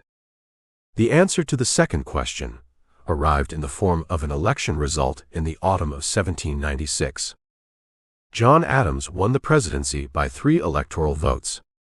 Thomas Jefferson, finishing second, became Vice President of the United States, this under the original constitutional arrangement since amended, by which the runner-up in the presidential contest assumed the second office. It was a constitutional oddity that produced a government of genuinely divided purpose, a Federalist president and a Republican vice president, 2 men of great intelligence and long friendship and deepening philosophical disagreement, bound together by a provision that its framers had not anticipated would create quite this kind of difficulty. Jefferson received the result with a philosophical composure that may or may not have reflected his actual feelings with perfect accuracy. He wrote to Adams. Their friendship was still, at this point, warm enough to sustain direct communication with what appeared to be genuine equanimity, expressing his satisfaction at Adams's elevation and his own lack of ambition for the higher office. Whether he entirely meant this is a question his biographers have debated without reaching consensus. What is clear is that he accepted the vice presidency with the intention of using it as the platform it actually was, not a position of executive authority, but a visible public presence, a constitutional office, a place from which to observe and to think, and when the moment required, to act. He presided over the Senate with the conscientious attention he brought to every formal responsibility, studying parliamentary procedure with characteristic thoroughness, and producing a manual of parliamentary practice that remained a standard reference for American legislative bodies long after the political circumstances that produced it had been forgotten. This was Jefferson being Jefferson, finding in even the most procedural and apparently tedious of his obligations an opportunity for the systematic inquiry that was his fundamental intellectual mode. But the political situation he was observing from his chair in the Senate chamber was growing, through 1797 and 1798, more alarming with every passing month. The Adams administration had inherited a foreign policy crisis that the final years of Washington's presidency had left unresolved. Relations with France had deteriorated badly. The French government, angered by what it regarded as the pro-British tilt of American policy, had begun attacking American merchant shipping with a comprehensiveness that amounted to undeclared war. Adams sent a diplomatic mission to Paris to negotiate a settlement, and the mission returned with a report of an extraordinary affront. French agents, referred to in the official dispatches by the letters X, Y, and Z, had demanded a substantial bribe as the price of even opening negotiations. The XYZ affair, as it became known when Adams released the dispatches to Congress, produced an explosion of public outrage that briefly united the country in anti-French sentiment and provided the Federalists with a political wind at their backs stronger than anything they had felt since the early years of the Washington administration. Jefferson watched this with the dismay of a man who understood exactly how the political dynamics were going to be exploited, and who understood equally that there was very little he could do to prevent the exploitation. The quasi-war with France, the naval conflict that erupted through 1798 without ever receiving a formal declaration, was bad enough. What followed it was, in Jefferson's assessment, considerably worse. The Alien and Sedition Acts arrived in the summer of 1798, and Jefferson recognized them immediately for what they were. There were 4 acts in total, but 2 of them concentrated his attention most acutely. The Alien Friends Act gave the president broad authority to deport any non-citizen deemed dangerous to the peace and safety of the United States, a power so open-ended that it amounted, in Jefferson's reading, to executive authority virtually unlimited by law or review. The Sedition Act was more immediately and more obviously threatening to everything Jefferson believed about the relationship between government and the freedom of expression. It made it a crime to publish false, scandalous, or malicious writings against the government of the United States, against Congress, or against the President, with intent to defame them or bring them into contempt or disrepute. The targets of this legislation were not difficult to identify. The Republican press, the network of newspapers that Jefferson and Madison had been cultivating for years as a counterweight to Federalist influence, was precisely the kind of vigorous, partisan, frequently intemperate political speech that the Sedition Act was designed to suppress. Several Republican editors were in fact prosecuted and convicted under the act in the months that followed. The message was not subtle. The party in power was using the machinery of the federal government to silence its critics during an election cycle.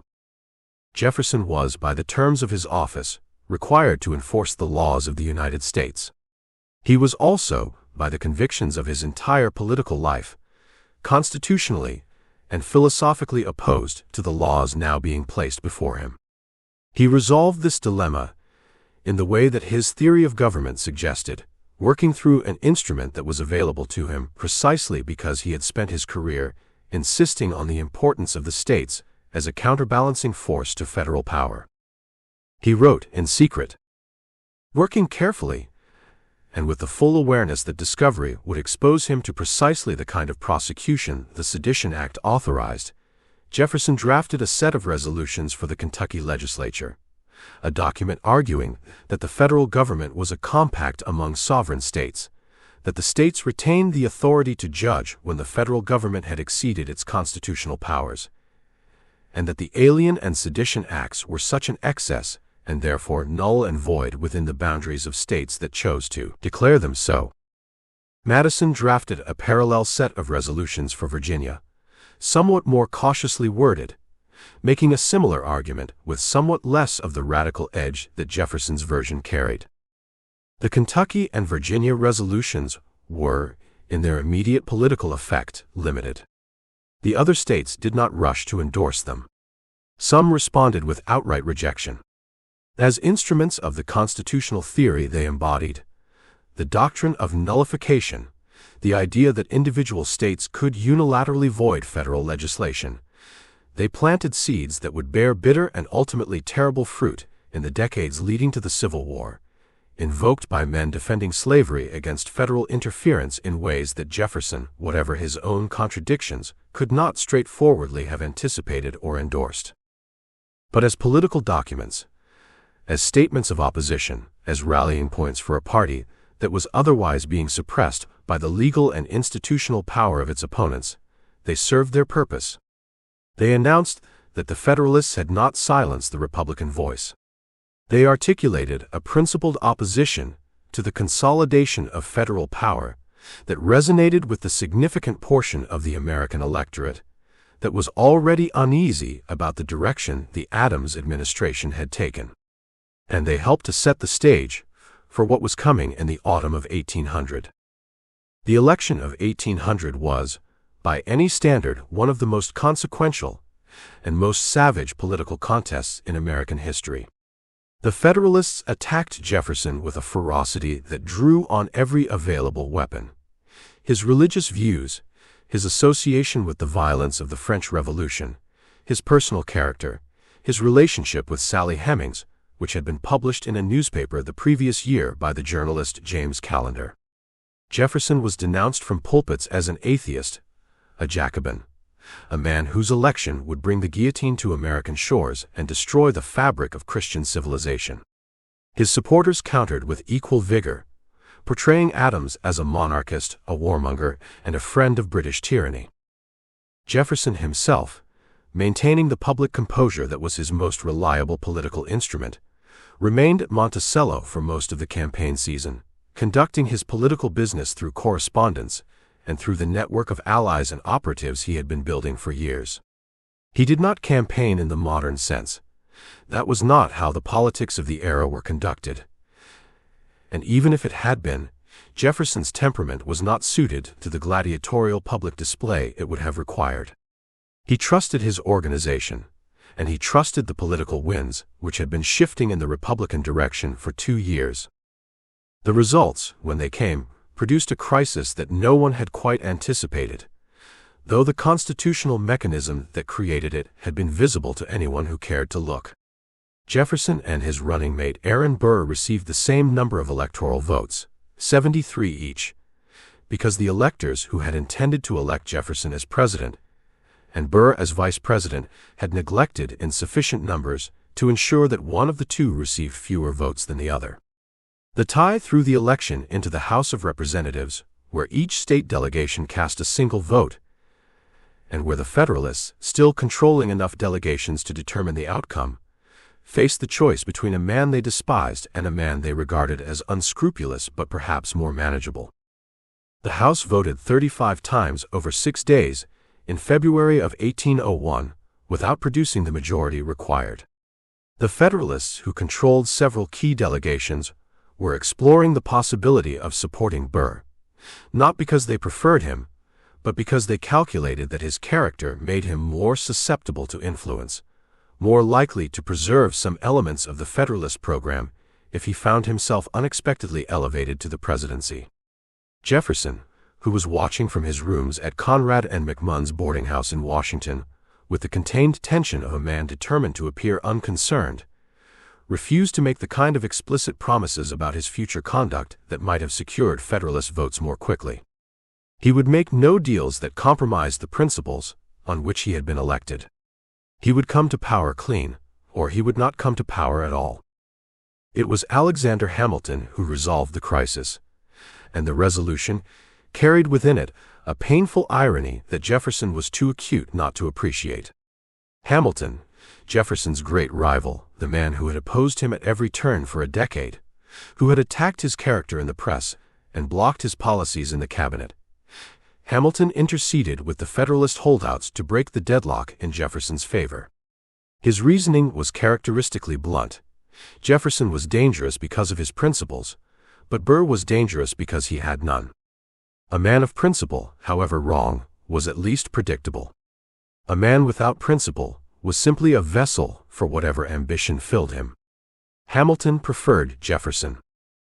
On the 36th ballot, on the 17th of February 1801, the deadlock broke. Thomas Jefferson was elected the third President of the United States. The 4th of March 1801 was a cool, clear day in Washington, the raw new capital still more idea than city, its broad avenues cutting through mud and scrub, its public buildings rising incomplete from the landscape, the whole enterprise wearing the air of a project whose ambition exceeded its current resources.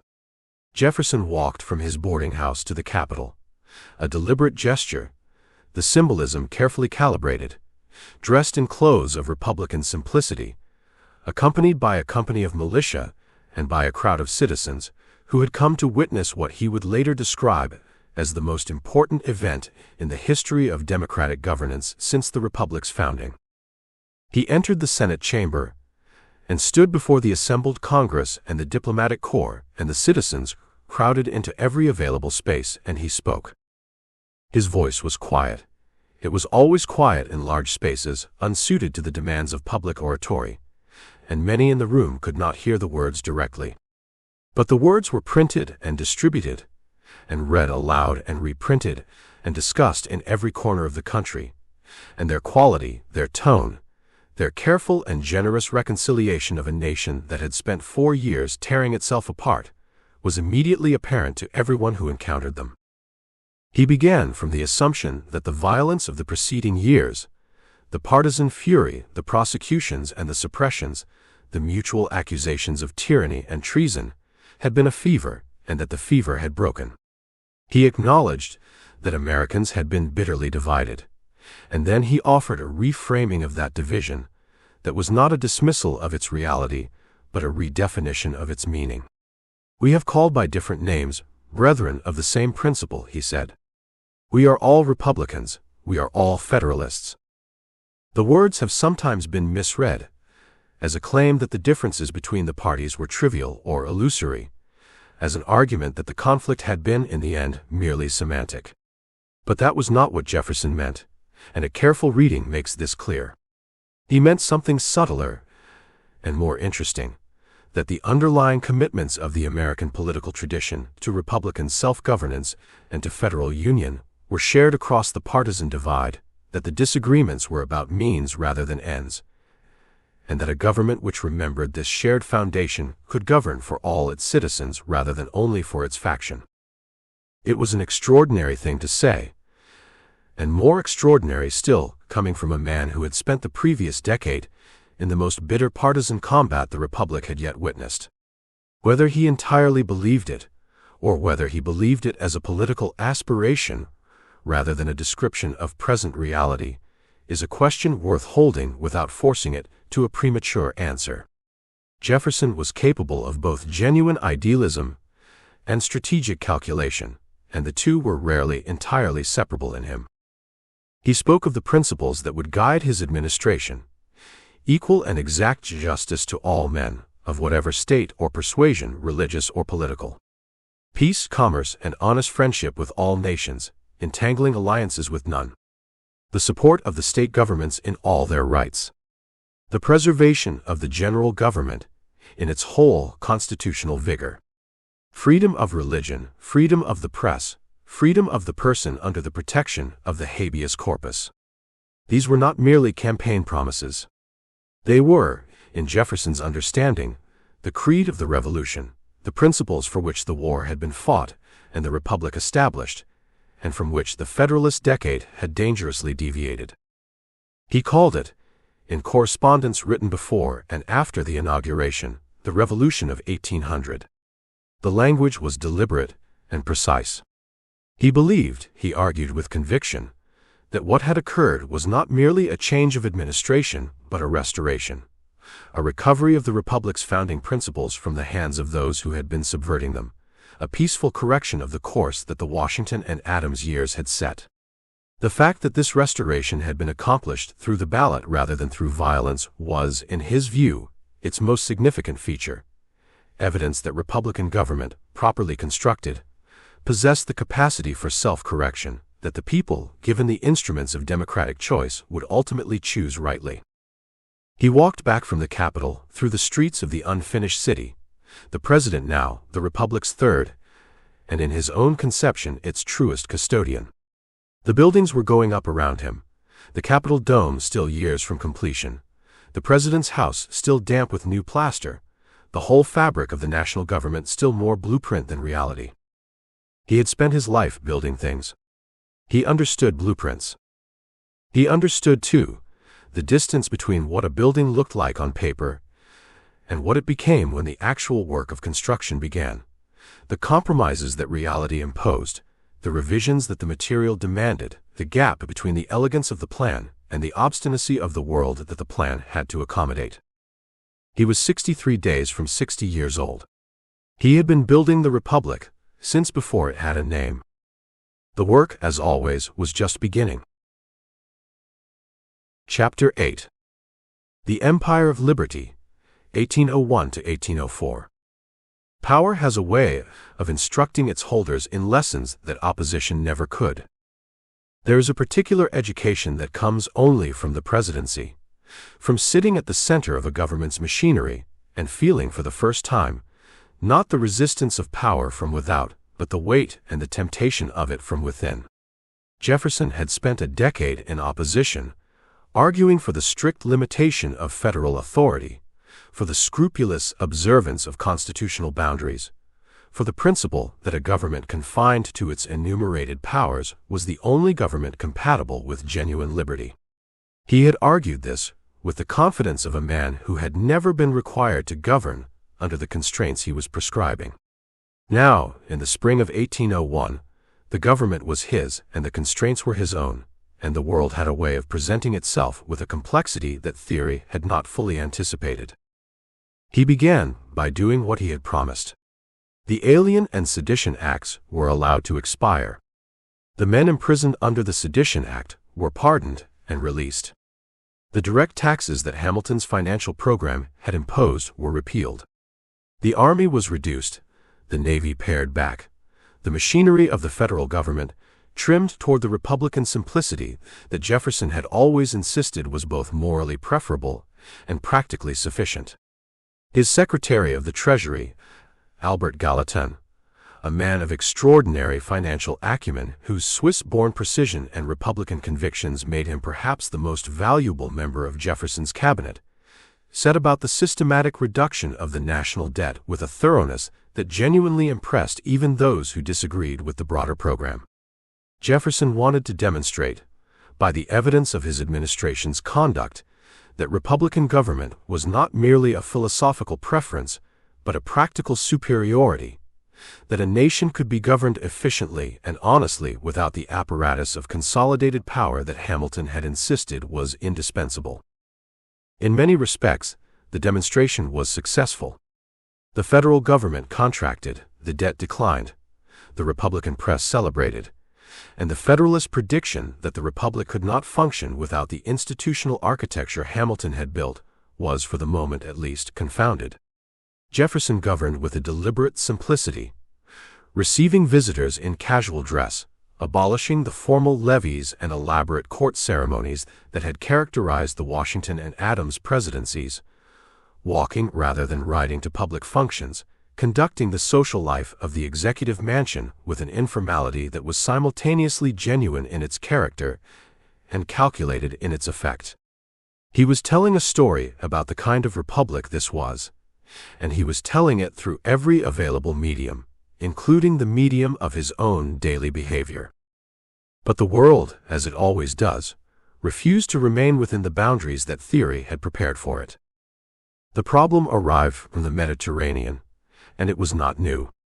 The Barbary states, the North African principalities of Algiers, Tunis, Tripoli, and Morocco, operating under the nominal suzerainty of the Ottoman Empire, had been extracting tribute from the commercial nations of the Atlantic world for generations, in exchange for the protection of their shipping from the depredations of Barbary corsairs.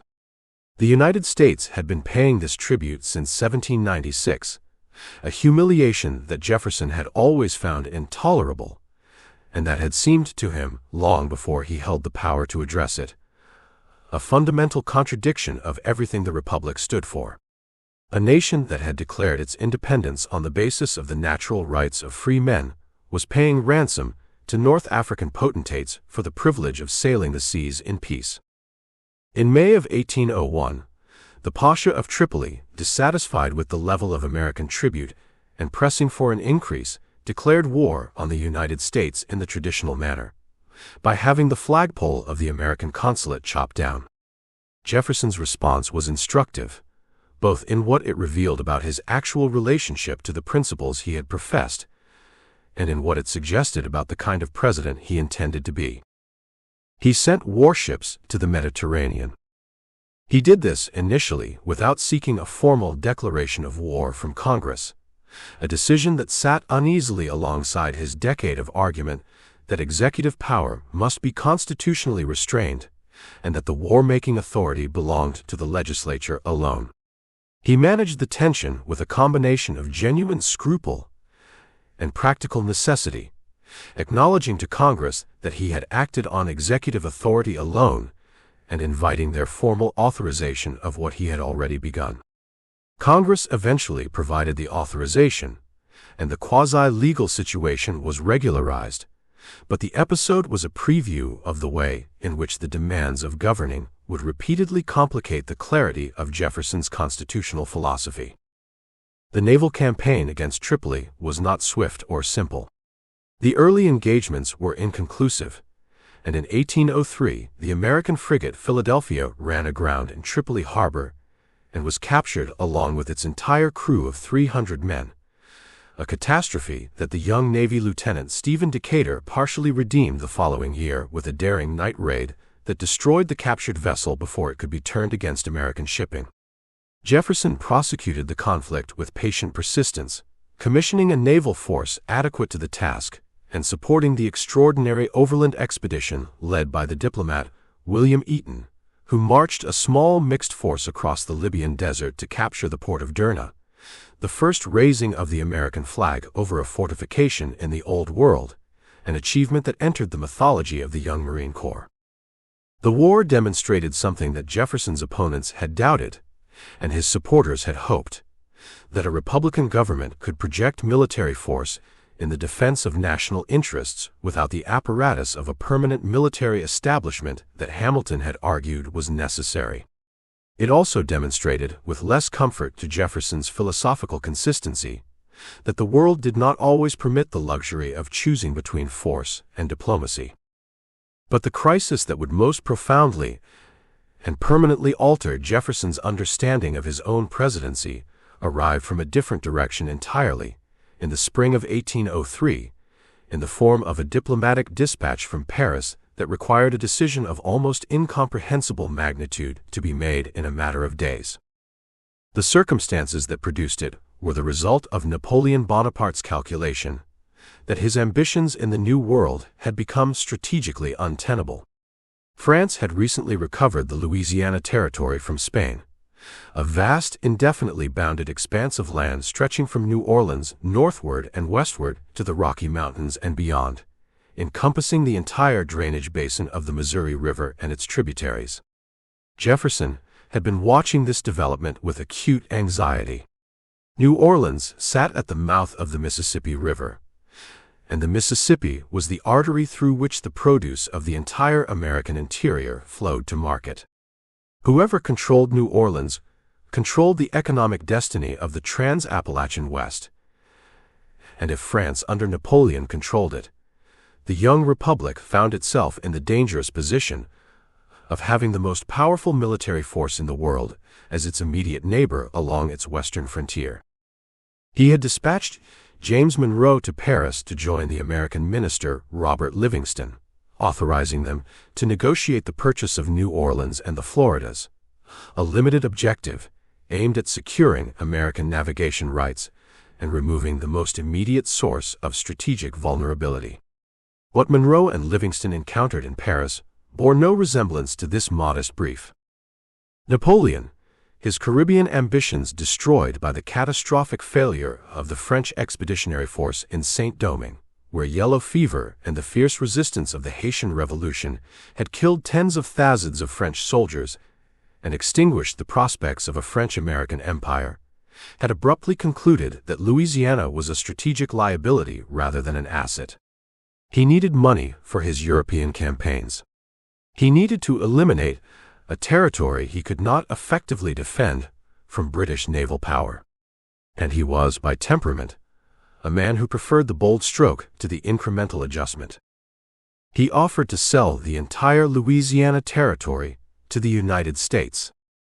The price, after negotiation, was $15 million. The territory being offered was approximately 828,000 square miles, roughly doubling the size of the United States at a single stroke, extending its reach from the Mississippi to the Rockies, from the Gulf of Mexico to the Canadian border. It was, by any calculation, the most consequential real estate transaction in the history of the Western Hemisphere. Monroe and Livingston, confronted with an offer so far beyond their instructions that they had no formal authority to accept it, nevertheless accepted it. They understood, as any man of ordinary practical intelligence would have understood, that such opportunities did not present themselves twice, and that the failure to seize it would be the kind of error for which history did not forgive. Jefferson, receiving the news in Washington, was ecstatic and agonized simultaneously. The ecstasy was immediate and overwhelming. He had imagined from his earliest thinking about the American future a republic of independent farmers spreading westward across the continent, an empire of liberty as he called it in his correspondence, a phrase worth unpacking carefully. By empire he did not mean dominion over subject peoples, but the extension of republican self-governance across a vast landscape, the creation of a continental nation in which the agricultural virtues he believed essential to republican citizenship would have room to breathe and multiply across generations. The Louisiana Purchase was, in this sense, the physical realization of his deepest political vision. The agony was constitutional. He had argued with more force and consistency than any other major figure in American politics that the federal government possessed only those powers explicitly granted to it by the Constitution. The Constitution said nothing about the purchase of foreign territory. The power was not enumerated. By the strict constructionist principles that Jefferson had made the cornerstone of his political philosophy, the Louisiana Purchase was unconstitutional. He drafted a constitutional amendment that would have provided the necessary authority after the fact.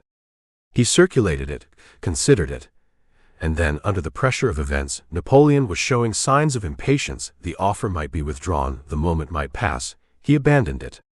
He asked Congress to ratify the treaty and appropriate the funds without the amendment. He told himself and told his allies that the good that would result from the purchase was sufficiently overwhelming, that the constitutional irregularity was justified by the outcome. His Federalist opponents, with the exquisite pleasure of men who have spent years being lectured about strict construction, pointed out the obvious. Jefferson had done precisely what Hamilton had done, precisely what Jefferson had attacked Hamilton for doing, which was to interpret the Constitution expansively when the goal at hand seemed important enough to justify the stretch. The charge stung because it was accurate, and Jefferson knew it was accurate, and his response was essentially to concede the point while arguing that the magnitude of the opportunity left him no practical alternative. The Senate ratified the treaty. The purchase was completed, and the United States, almost overnight, became a continental nation. To understand what lay within this vast new territory, Jefferson had been planning even before the purchase was finalized. His mind moved, as it always did, from the political to the scientific to the practical, from the grand gesture to the systematic inquiry. He needed to know what had been acquired, its geography, its rivers, its native peoples, its flora and fauna, its prospects for settlement and cultivation. And he had, in his own service, precisely the man suited to find out. Meriwether Lewis was Jefferson's personal secretary, a young Virginia Army officer of intelligence and practical capability, whom Jefferson had been quietly preparing for an exploratory mission for months before the purchase transformed it from an inquiry into foreign-held territory into an expedition through American land. Jefferson's instructions to Lewis were a document of extraordinary scope and detail, a masterpiece of scientific and practical planning that revealed, in its compression and its comprehensiveness, the full range of a mind that could move without effort from the diplomatic to the botanical to the cartographic to the ethnographic. Lewis was to follow the Missouri River to its source, cross the mountains by whatever passage presented itself, and descend to the Pacific Ocean. He was to record everything: the geography and the climate, the flora and fauna, the soil and the minerals, the native nations encountered along the way, their languages and their customs and their political structures. He was to establish peaceful relations with every nation he met. He was to look, above all, for a water route connecting the Missouri to the Columbia, a northwest passage that would provide a commercial highway to the Pacific and to the trade of Asia beyond it. William Clark joined Lewis as co-commander of the expedition, and in the spring of 1804, the Corps of Discovery set out up the Missouri from its confluence with the Mississippi. Jefferson would not receive their first dispatches for months, and the full report of their extraordinary journey, across the plains and over the Rockies and down to the Pacific and back again, would not reach him until the autumn of 1806. But the expedition was, from its inception, an extension of his mind projected into a landscape he would never personally see, his curiosity and his method moving through wilderness by proxy, mapping the empire of liberty that he had purchased, and that the Republic was now, slowly and with consequences he could not fully anticipate, beginning to fill. The same year that Lewis and Clark departed, the Supreme Court handed down a decision that Jefferson received with a displeasure he never fully concealed and never entirely resolved. Marbury versus Madison arose from the administrative chaos of the Adams administration's final hours. The so-called midnight judges, appointed by Adams in the last days of his presidency and confirmed by the Senate in the final hours before Jefferson's inauguration. Jefferson had instructed his Secretary of State, James Madison, not to deliver the commissions for several of these appointments, and one of the disappointed appointees, William Marbury, had sued directly to the Supreme Court for a writ of mandamus compelling the delivery. Chief Justice John Marshall, Jefferson's distant cousin, a Virginia Federalist of formidable intelligence, and a man toward whom Jefferson felt a distrust bordering on personal animosity, navigated the case with a judicial cleverness that Jefferson recognized and resented. Marshall ruled that Marbury was entitled to his commission, but that the Supreme Court lacked original jurisdiction to issue the writ he had requested, because the provision of the Judiciary Act granting that jurisdiction was itself unconstitutional. In ruling against Marbury on jurisdictional grounds, Marshall denied Jefferson any immediate order to comply with, making the decision impossible to defy directly. But in striking down the Judiciary Act provision, Marshall had done something of far greater constitutional consequence. He had established for the first time, and with the authority of a formal ruling, that the Supreme Court possessed the power to review acts of Congress and declare them unconstitutional. Judicial review, the power Marshall had claimed for the court, was, in Jefferson's view, a usurpation. Not because he objected to constitutional limits on legislative power, but because he objected to the idea that the court alone was the authoritative interpreter of those limits. Each branch of the government, he believed, was equally entitled and equally obligated to interpret the Constitution within its own sphere of action. A judiciary with the exclusive and final authority to determine the constitutionality of legislative and executive acts was, in his reading, a judiciary that had made itself the ultimate sovereign in the Republic, a conclusion incompatible with the separation of powers and, more fundamentally, with the principle that sovereignty in a republic resided in the people rather than in any of their institutions. He argued this position with characteristic force and persistence in his correspondence for the rest of his life. The argument was not without philosophical merit, but it was also, in the event, an argument that history did not accept. Judicial review became the foundation of American constitutional law, and the edifice Marshall began constructing in 1803 became, over the following 2 centuries, one of the most consequential features of the American constitutional order. Jefferson looked at that edifice with the suspicion of a man who had been present at the creation and who remained unconvinced that the architect had been authorized to build it. He was 2 years into his first term, and the republic he was governing bore an increasingly complicated relationship to the republic he had imagined. The Louisiana Purchase had made it larger and richer and more various than his theory had accommodated. The Barbary War had demonstrated that naval force was sometimes a more effective instrument of diplomacy than diplomacy alone. The Marshall Court was establishing institutional precedents that would outlast every act of his administration. The empire of liberty was expanding. Whether it was becoming what he had intended was a question that the future would answer slowly and not always in the ways he hoped. He looked west, toward the territory his imagination had purchased and his core of discovery was beginning to traverse.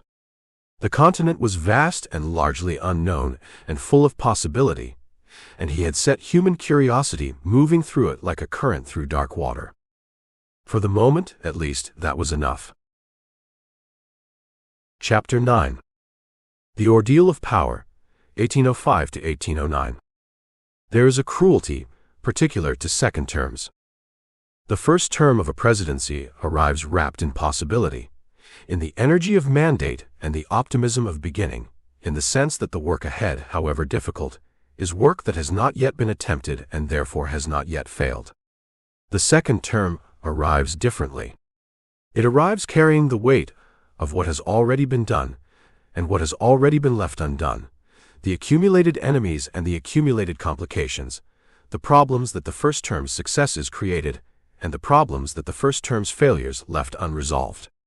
Jefferson's second inauguration in March of 1805 was a ceremony of genuine popular triumph. He had won re-election by an overwhelming margin. The Republican Party had consolidated its dominance of the national government, and the Louisiana Purchase stood as an achievement whose scale and consequence gave even his opponents difficulty finding adequate grounds for complaint. But the second term, when it came hard. It came first in the person of Aaron Burr. Burr had left the vice presidency in the early months of 1805 under the shadow of multiple disasters. His duel with Hamilton in July of 1804, a duel that ended with Hamilton's death, and Burr's indictment for murder in both New York and New Jersey, had destroyed whatever remained of his political standing in the East.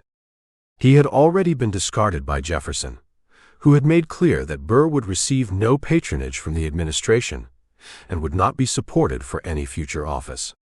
He was a man of extraordinary ability and extraordinary ambition with nowhere left to direct either one, and the combination was, as the following months would demonstrate, genuinely dangerous.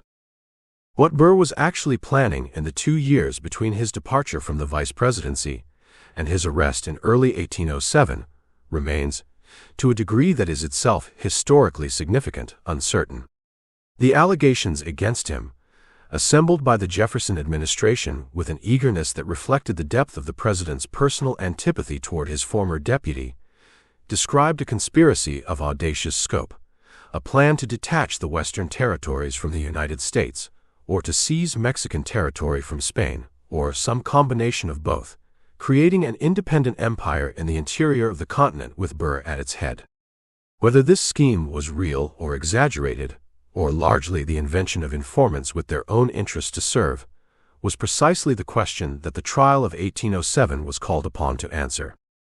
Jefferson, in his handling of the Burr affair, allowed his personal animosity to override several of the constitutional principles he had spent his career defending, and the record is not comfortable reading. He pronounced Burr guilty in a public message to Congress before the trial had begun, a statement from a sitting president about a pending criminal case that would, in a later era, be recognized immediately as prejudicial and improper. He worked to ensure that witnesses and evidence were made available to the prosecution. He resisted with an executive assertiveness that sat strangely beside his professed philosophy, the demands of the defense. The trial was presided over by John Marshall, riding circuit as Chief Justice, sitting in the federal court in Richmond. The confrontation between Jefferson and Marshall, two Virginia cousins, two towering intellects, two men who had spent years in a state of barely concealed mutual contempt, reached its sharpest point when Marshall issued a subpoena directing Jefferson to produce documents and appear before the court. Jefferson refused to comply personally, citing the separation of powers and the impracticability of requiring the executive to appear before the judicial branch at its direction. He provided some documents while withholding others on grounds of executive privilege, asserting in practice the very kind of expansive executive authority that he had always attacked when others asserted it. Marshall, in his rulings on the evidentiary questions the case presented, defined treason narrowly and strictly, requiring that the prosecution demonstrate an actual overt act of levying war, not merely the planning or the conspiracy to do so. Under this standard, the evidence against Burr was insufficient, and the jury acquitted him. Jefferson received the verdict with unconcealed fury, writing to allies that Marshall's conduct had been a judicial outrage, and that the narrow definition of treason had made the law effectively unenforceable against genuine conspirators. His anger was real, but its direction was revealing. He was furious that the constitutional protections he had championed throughout his career had in this instance protected a man he wanted convicted. The Burr affair left no one looking entirely admirable, but it left Jefferson looking somewhat less admirable than usual.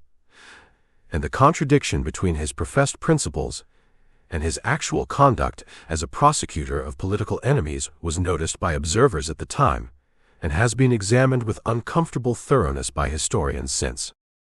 But the Burr affair, for all its drama, was in the end a domestic political episode with limited lasting consequence.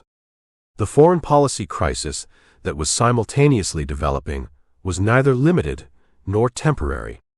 It was the product of forces that operated entirely beyond Jefferson's ability to influence or control, and it would test his presidency in ways that his philosophy had not equipped him to manage. Napoleon's France and Britain, under William Pitt and his successors, were engaged in a struggle for European and global dominance, whose intensity made the interests of neutral nations essentially irrelevant to both sides. The British controlled the seas, Napoleon controlled the continent. Each power attempted to use its sphere of dominance to strangle the other's commerce, and the result was a series of decrees and counter-decrees, Napoleon's continental system, Britain's orders in council, that between them effectively declared that neutral ships trading with either belligerent were subject to seizure by the other. For the United States, the world's most significant neutral trading nation, this was an economic catastrophe in the making. The British practice of impressment added a dimension of personal outrage to the commercial injury. Royal Navy captains, operating on the legal fiction that British subjects could not renounce their allegiance to the crown, were stopping American merchant vessels on the high seas and forcibly removing sailors they claimed as British subjects, a practice that in its actual operation swept up significant numbers of American citizens along with the genuine deserters from British service that provided its nominal justification. Jefferson had been protesting impressment through diplomatic channels for years with the futility of a man who understands that the other party has no incentive to concede. The crisis broke into open confrontation in the summer of 1807 on a June afternoon off the Virginia coast, when the British warship HMS Leopard hailed the American naval frigate USS Chesapeake and demanded the right to search her for British deserters. The Chesapeake's commander refused. The Leopard opened fire without further ceremony, killing 3 American sailors, wounding 18 more, and leaving the American frigate in a shattered condition that forced her surrender. The British boarding party removed 4 men claimed as deserters, 3 of whom were, in fact, American citizens. The news of the Chesapeake affair reached the American shore and spread through the country with the velocity of an outrage that had been accumulating for years and had finally found its defining incident. The public reaction was as close to unanimous as American public opinion ever approached. This was an act of war. British warships had fired on an American naval vessel in American territorial waters, killed American sailors, and impressed American citizens. If this did not justify a military response, then the concept of national sovereignty was meaningless. Jefferson faced, in the weeks following the Chesapeake affair, the most acute crisis of his presidency. The country wanted war, or at least the country wanted the kind of forceful response that its national dignity seemed to demand. Jefferson himself was not immune to the anger. He wrote with controlled fury about British arrogance, about the accumulated insults and violations that had made the Chesapeake merely the latest and most egregious episode in a long pattern of contempt for American rights. He recalled the American minister from London. He ordered British warships out of American waters. And then he chose not to go to war. The decision was the product of a cold and honest assessment of the Republic's actual situation. The Navy, which Jefferson had reduced in the interests of Republican economy, was in no condition to challenge British naval power, the most formidable in the world, hardened by 15 years of continuous warfare. The army was small and inadequately trained. The Treasury, however improved from the condition in which Jefferson had found it, was not equipped to finance a major conflict. A war with Britain, entered under these conditions, was a war the United States might very well lose, and a lost war against the former colonial power would be a catastrophe from which the young republic might not recover. The alternative he chose was economic coercion. The application of commercial pressure as a substitute for military force, a policy that appealed to Jefferson's philosophical preference for peaceful means, and to his genuine belief that the European powers were sufficiently dependent on American trade that the withdrawal of that trade would bring them to terms. The Embargo Act of 1807 prohibited all American ships from leaving port for foreign destinations. It was, in its conception, a weapon of commercial warfare, a way of bringing economic pressure to bear on Britain and France simultaneously, demonstrating that the United States would not simply accept the violation of its neutral rights without response. Jefferson believed, or allowed himself to believe, that the pain the embargo would inflict on the European powers would be sufficient to change their behavior, and that the pain it would inflict on the American economy would be temporary and bearable. He was wrong on both counts, and the evidence that he was wrong began accumulating almost immediately. The embargo hurt Britain and France, but it did not hurt them enough, and it did not hurt them in the places where the hurt would produce political consequences. Their governments were fighting for survival in a struggle of continental dimensions, and the inconvenience of reduced American commerce, while real, was manageable compared to the pressures of the larger conflict. Neither power showed any inclination to modify its behavior in response to American commercial withdrawal.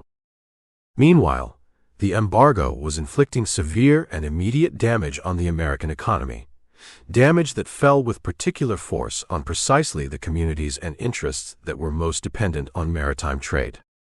New England, whose economy was built around the shipping industry, was devastated. Merchants saw their livelihoods destroyed. Sailors found themselves unemployed. Warehouses filled with goods that could not be exported. Docks fell silent. The commercial communities of Boston and Providence and Salem and Newport, which had been the most economically dynamic in the Republic, found themselves in conditions approaching depression. The political response was swift and fierce. Federalism, which Jefferson had believed he was burying with his electoral victories of 1800 and 1804, experienced a remarkable revival in New England, powered by the genuine economic grievances of a region that felt it was being sacrificed to the president's ideological preferences. Town meetings passed resolutions condemning the embargo. State legislatures questioned its constitutionality. Some coastal communities simply ignored it, continuing to trade with Britain and Canada with a brazenness that required increasingly coercive enforcement measures from a federal government that was, in the act of enforcing the embargo, beginning to look very much like the kind of oppressive central authority that Jefferson had always claimed to oppose.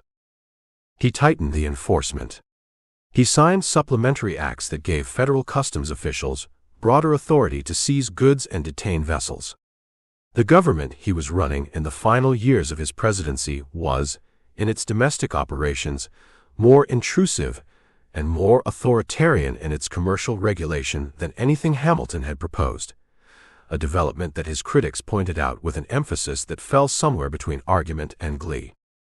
Jefferson absorbed the criticism with less equanimity than usual, because the criticism was accurate and he knew it was accurate, and because the failure of the embargo was not merely a policy failure, but a failure of the deeper theory that had produced it. He had believed that peaceful coercion, economic pressure applied through commercial withdrawal, could substitute for military force in the defense of national interests.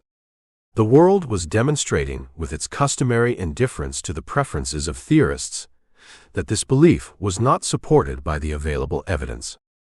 The national debt, which he had set as the central domestic objective of his presidency, had been reduced substantially, from $83 million when he took office, to a figure approaching $57 million by the close of his second term, a genuine accomplishment that reflected the fiscal discipline of Gallatin's Treasury and the reduction in government expenditures that the Republican program had achieved. Jefferson pointed to this with justifiable pride. It was real, and it was lasting, and it represented the successful execution of a central element of the program he had promised.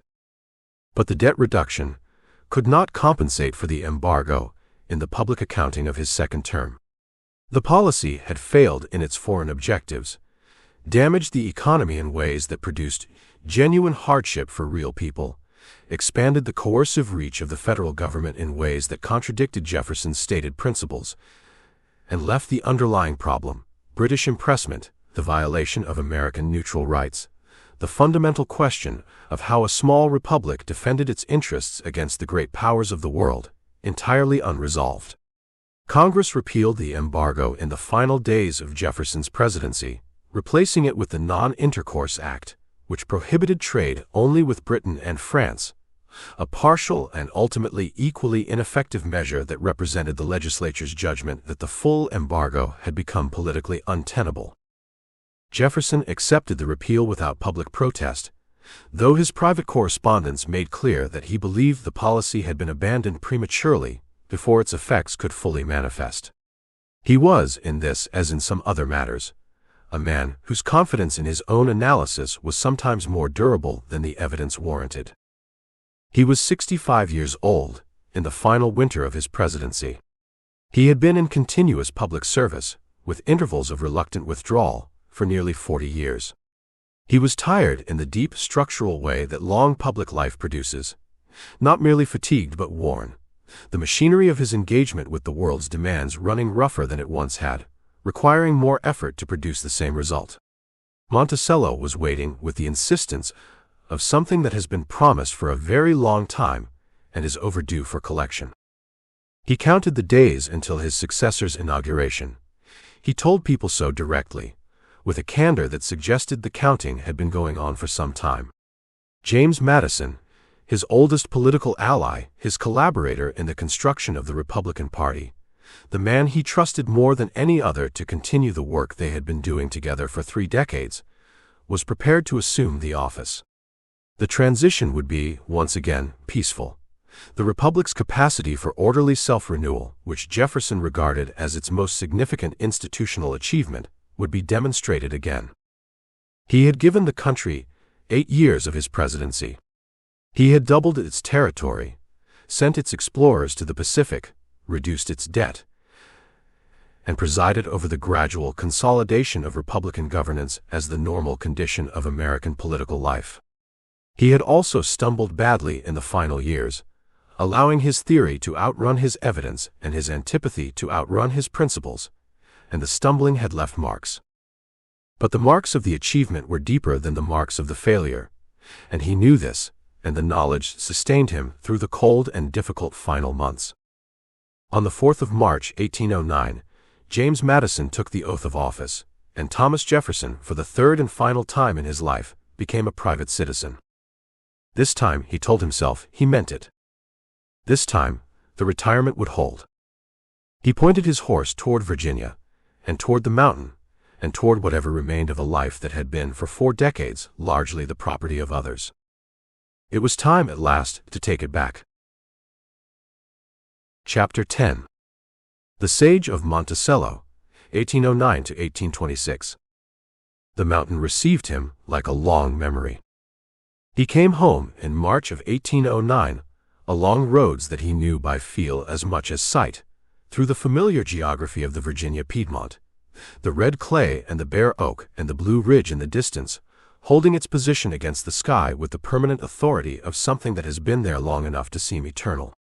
He had been making this return for 40 years, from Philadelphia and Paris and New York and Washington, from the temporary capitals of a public life that had always described in its deep structure a series of departures from and returns to this particular hill.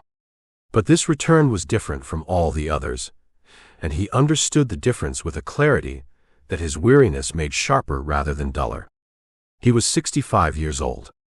He had given the Republic its founding document and 2 terms of its presidency and 4 decades of his best thinking and his best energy. And now the Republic had Madison and would manage without him, and the hill was his at last. Monticello, in the spring of 1809, was still, in the most literal sense, unfinished. It had been unfinished for 40 years, a condition that was, for anyone who understood Jefferson's relationship to the place, not a failure, but a philosophy. The house was an ongoing argument with itself, a perpetual revision, a structure that changed as his thinking changed, and that therefore could never, as long as he was thinking, be considered complete. The dome that he had added in the 1790s, inspired by the Hôtel de Salm he had admired in Paris, still commanded the approach with an authority that no other house in Virginia could match. The grounds were elaborate and largely unrealized. The gardens and the orchards and the vineyards and the flower beds all bearing the marks of a horticultural ambition that the demands of public life had never given him sufficient time to fully pursue. He threw himself into all of it, into the farming and the gardening, and the building and the corresponding, and the receiving of visitors, with an energy that surprised those who expected retirement to mean quietude. He kept a garden journal of meticulous detail, recording the planting and the germination and the harvest of every variety he grew with the systematic precision of a natural philosopher conducting a long-term experiment. He tinkered with his agricultural methods, testing new crops and new techniques, importing seeds from Europe and exchanging botanical specimens with correspondents across the world. He managed his farms, or attempted to manage them, with the attention of a man who understood agriculture as both a practical necessity and a moral vocation, who believed, as he always had, that the cultivation of the earth was the cultivation of the self, that the farmer who worked his own ground in daily contact with the patient rhythms of nature was engaged in the most genuinely republican activity available to a free man. The visitors came in numbers that were sometimes overwhelming. Monticello had become, by the time of Jefferson's final retirement, a place of pilgrimage. Americans from every state and foreigners from every country arrived at the foot of the mountain and made their way up the winding road, seeking the presence of the man who had written the Declaration of Independence and served as the nation's third president. Jefferson received them with the unfailing courtesy that was one of the most consistent features of his character, sitting with them at table for hours, talking with the freedom and the range of a mind that had been accumulating observations and connections for 6 decades and had never lost its pleasure in sharing them. He talked about everything, about science and architecture and agriculture and music and the history of ancient Greece and the prospects of the American experiment and the nature of the moral faculty and the proper way to build a plow that would turn the hill country soil without undue resistance. The conversations were legendary among those who participated in them. The silence that followed the company's departure, when the carriages had gone back down the mountain and the house was quiet again, was the silence in which Jefferson's real work resumed. The financial situation that greeted him in retirement was a source of anxiety that deepened steadily through the years, and that ultimately became one of the defining agonies of his old age. He had never been a careful manager of money. This was a consistent feature of his character that ran directly counter to his intellectual precision in every other domain, as if the part of his mind that governed numerical exactitude in the laboratory and the garden simply declined to apply itself to the ledger. He had inherited debt along with his land, and the debt had grown over the decades under the pressure of the lavish hospitality that Monticello demanded, the cost of the architectural renovations that never quite stopped, and the expenses of a way of life that the income from his plantations, managed by enslaved labor, could not quite sustain. The collapse of a neighbor and friend, Wilson Carey Nicholas, whose financial ruin in 1819 brought down the $20,000 note that Jefferson had endorsed on his behalf, was a blow from which his finances never recovered. The note came due, and Jefferson was responsible for it, and the sum was ruinous to a man already living in a condition of chronic indebtedness. He explored every available remedy. He petitioned the Virginia legislature for permission to dispose of his property by lottery, a scheme that would have allowed the gradual liquidation of his assets in a way that might have preserved Monticello. The permission was granted, but the lottery was never successfully executed. The debt accumulated interest. The mountain, which had been his anchor and his identity for 40 years, began to look, in the cold arithmetic of his account books, like something he might not be able to keep. He had sold his library once already. In 1814, when the British Army marched on Washington and burned the Capitol, reducing the Library of Congress, which had been housed there, to ash, Jefferson had offered his personal collection as a replacement. The offer was accepted, and the Congress appropriated funds, and in 1815 Jefferson's library of nearly 7,000 volumes, the greatest private collection in the country, accumulated over 50 years with the devotion of a man for whom books were not luxury but necessity, made its way to Washington to form the nucleus of the reconstituted Library of Congress. The money he received was welcome, and the patriotic gesture was genuine. But the loss of the books was a wound he felt deeply, and almost immediately he began the process of replacing them, buying new volumes, resuming correspondence with European booksellers, reconstructing around himself the intellectual environment without which he could not fully breathe. By the end of his life, he had assembled another substantial library, smaller than the one he had sold, but assembled with the selectivity of a man who knew exactly what he needed and had less time than before to read everything. It was out of this final retirement, out of the combination of time and energy and the perspective that old age brings to old arguments, that the most remarkable correspondence in American letters grew. John Adams and Thomas Jefferson had not spoken, except through intermediaries, for more than a decade. Their friendship, which had been one of the genuine intellectual intimacies of the founding generation, had been destroyed by the political warfare of the 1790s, by the Alien and Sedition Acts, and the election of 1800, and the accumulated bitterness of years in which the two men had been on opposite sides of every significant question. Adams had left Washington before Jefferson's inauguration, rather than attend the ceremony, a snub that Jefferson had noted and not forgotten. The reconciliation was arranged by their mutual friend Benjamin Rush, who worked on both men with the patient persistence of someone who understood that the friendship was worth more than the quarrel, and who understood equally that both men were old enough that the time for reconciliation, if it was to happen at all, was running short. In January of 1812, Jefferson wrote to Adams. Adams replied. The correspondence that followed over the next 14 years, running to more than 150 letters, ranging across philosophy and politics and history and science and religion and the nature of aristocracy and the prospects of humanity, is one of the extraordinary intellectual exchanges in the history of the English language. What makes it extraordinary is not merely the quality of the minds engaged in it, though both men were, even in old age, thinkers of the first order.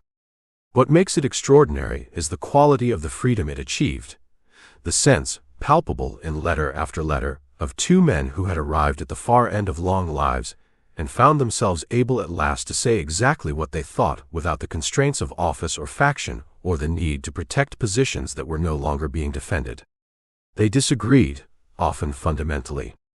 Adams was more skeptical than Jefferson about human nature, more dubious about the prospects of democratic self-governance, more inclined to think that the Enlightenment's confidence in human reason had underestimated the persistent power of passion and irrationality in human affairs. Jefferson remained, to the end, more hopeful, more willing to bet on the long arc of human progress, more confident that education and liberty would, given sufficient time, produce a world in which the principles of the Declaration were genuinely realized. They argued about religion with a candor that neither man had permitted himself in public. They argued about the French Revolution and what it had meant and what it had produced.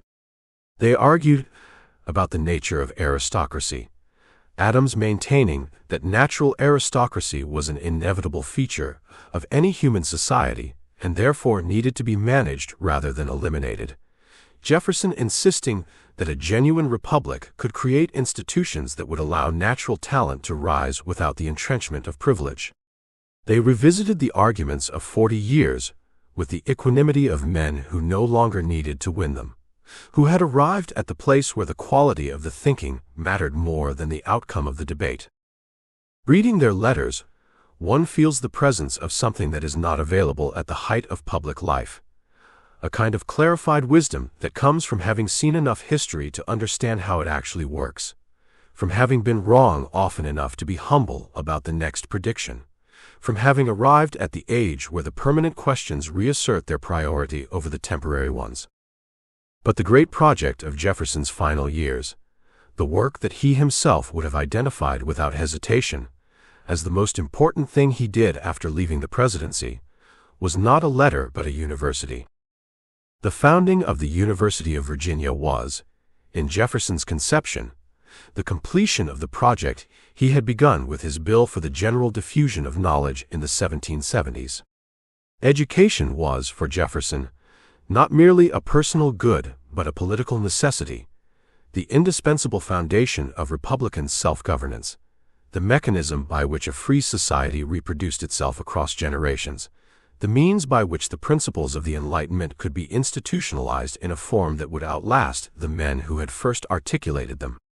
He had been working toward a public university for Virginia for decades, and in the final years of his life, he finally had the time and the energy and the political relationships to make it happen.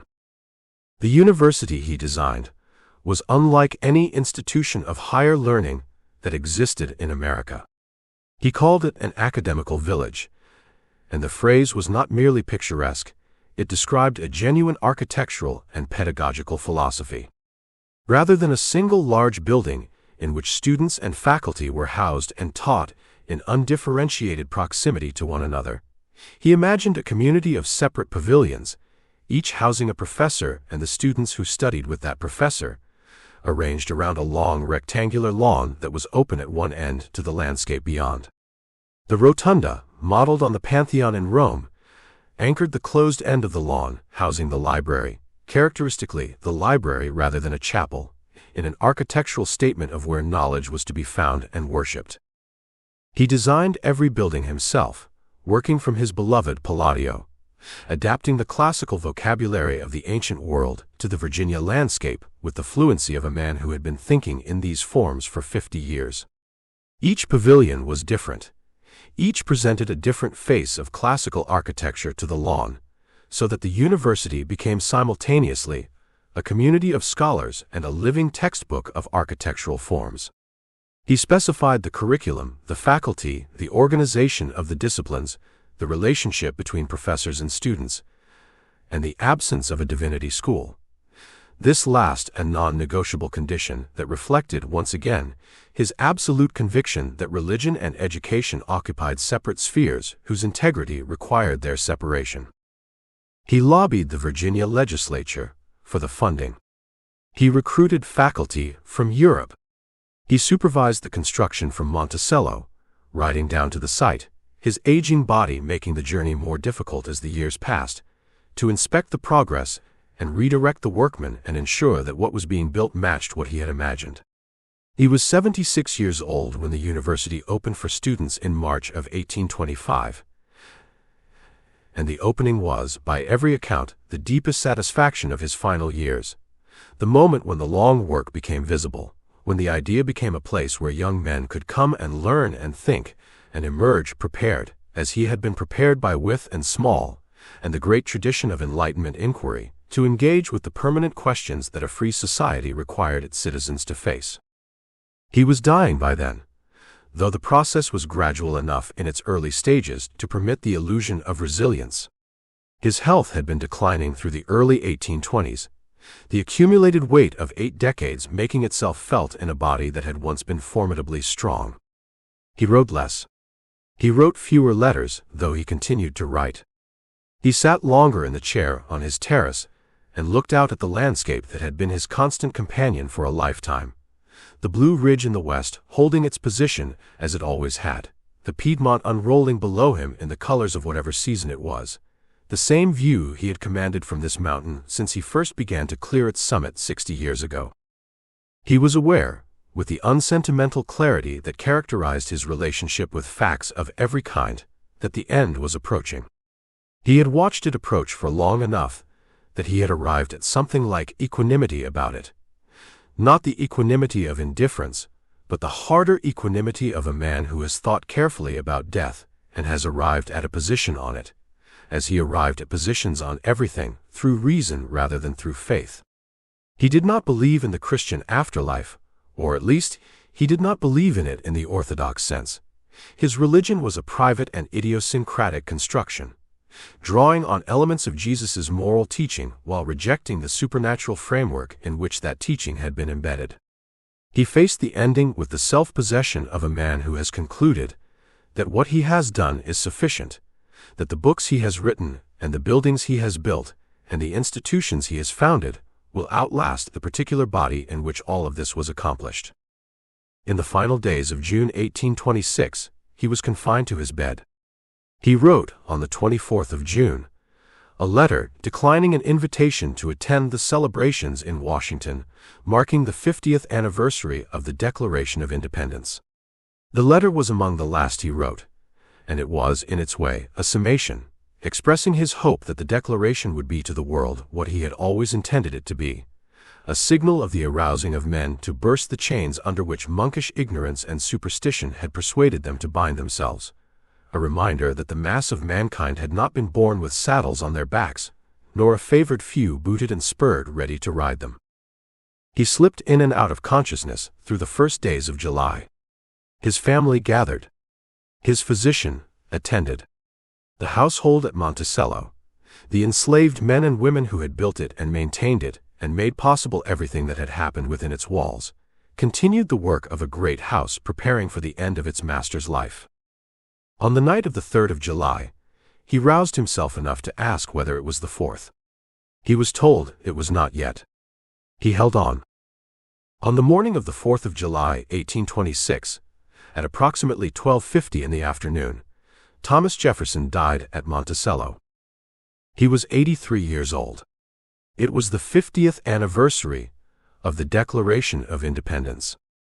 In Quincy, Massachusetts, within hours of Jefferson's passing, John Adams, his oldest friend and oldest rival and oldest correspondent, the man with whom he had spent the last 14 years reconstructing in letters the friendship that politics had temporarily destroyed, also died. Adams's last words, by the account of those present, were, "Thomas Jefferson survives." He did not know that Jefferson had gone before him. But in the most important sense, he was right. Jefferson did survive. In the document that bears his most essential thinking about what human beings are and what they deserve, in the university that carries his vision of how a free society educates itself, in the architecture of Monticello that embodies his conviction that the arrangement of the physical world around us is an expression of the values we hold, and in the permanent, unresolved argument about what America is and what it is supposed to be that has never stopped, and that the figure of Jefferson continues to anchor. He left behind a legacy that resists simplification with a stubbornness proportional to its greatness. He wrote that all men are created equal, and he owned 130 people at the time of his death, none of whom he freed, except for the children of Sally Hemings as he had promised her in Paris, and 2 others who had served him faithfully. He imagined an empire of liberty, and presided over the dispossession of the native peoples whose lands that empire required. He celebrated the virtue of the independent farmer, and lived his entire life on the labor of men and women who had no freedom of any kind. He argued for the strict limitation of federal power, and purchased 800,000 square miles of territory on authority he could not find in the Constitution. He trembled for his country when he reflected that God was just, and he kept his slaves. These contradictions are not footnotes. They are not aberrations from the main story. They are the main story, or rather, they are the part of the main story that the main story cannot absorb without being permanently changed, without being made more honest, and more difficult, and more genuinely representative of what the American experiment actually was and actually is. The mountain stands. The view from it is long. On clear days, the Blue Ridge is visible in the west, holding its position as it always has, patient, permanent, indifferent to the passage of the men who have looked at it and tried to understand what they were looking at. Thomas Jefferson looked at it for 83 years and never fully resolved what he saw. He left the view to the rest of us, along with the language for the conversation about it, and the argument continues as he would have wanted it to, rigorously, honestly, and without the comfort of easy answers. The sun set on Thomas Jefferson on the 50th anniversary of his greatest achievement, but the shadows he cast stretch across the centuries. He died a man of immense intellectual wealth and crushing personal debt, leaving behind a university he designed, a library that seeded a nation's knowledge, and a legacy that remains a battlefield of American identity. Jefferson once wrote that, "The earth belongs in usufruct to the living." He did not intend for his words to be carved in unchangeable stone, but to serve as a living, breathing framework for every generation to refine. We see him in the rotunda of Virginia, in the sprawling plains of the West, and in the ongoing struggle to harmonize the reality of our nation with the soaring ideals of its pen. As the gates of Monticello close on this narrative, we are left not with a finished monument, but with an open-ended question. The philosophical architect provided the blueprint. The building of the Empire of Liberty remains a work in progress, one that requires the same restless curiosity and rigorous debate that defined the life of the man from Shadwell. Thank you for listening to The Philosophical Architect, a comprehensive biography of Thomas Jefferson.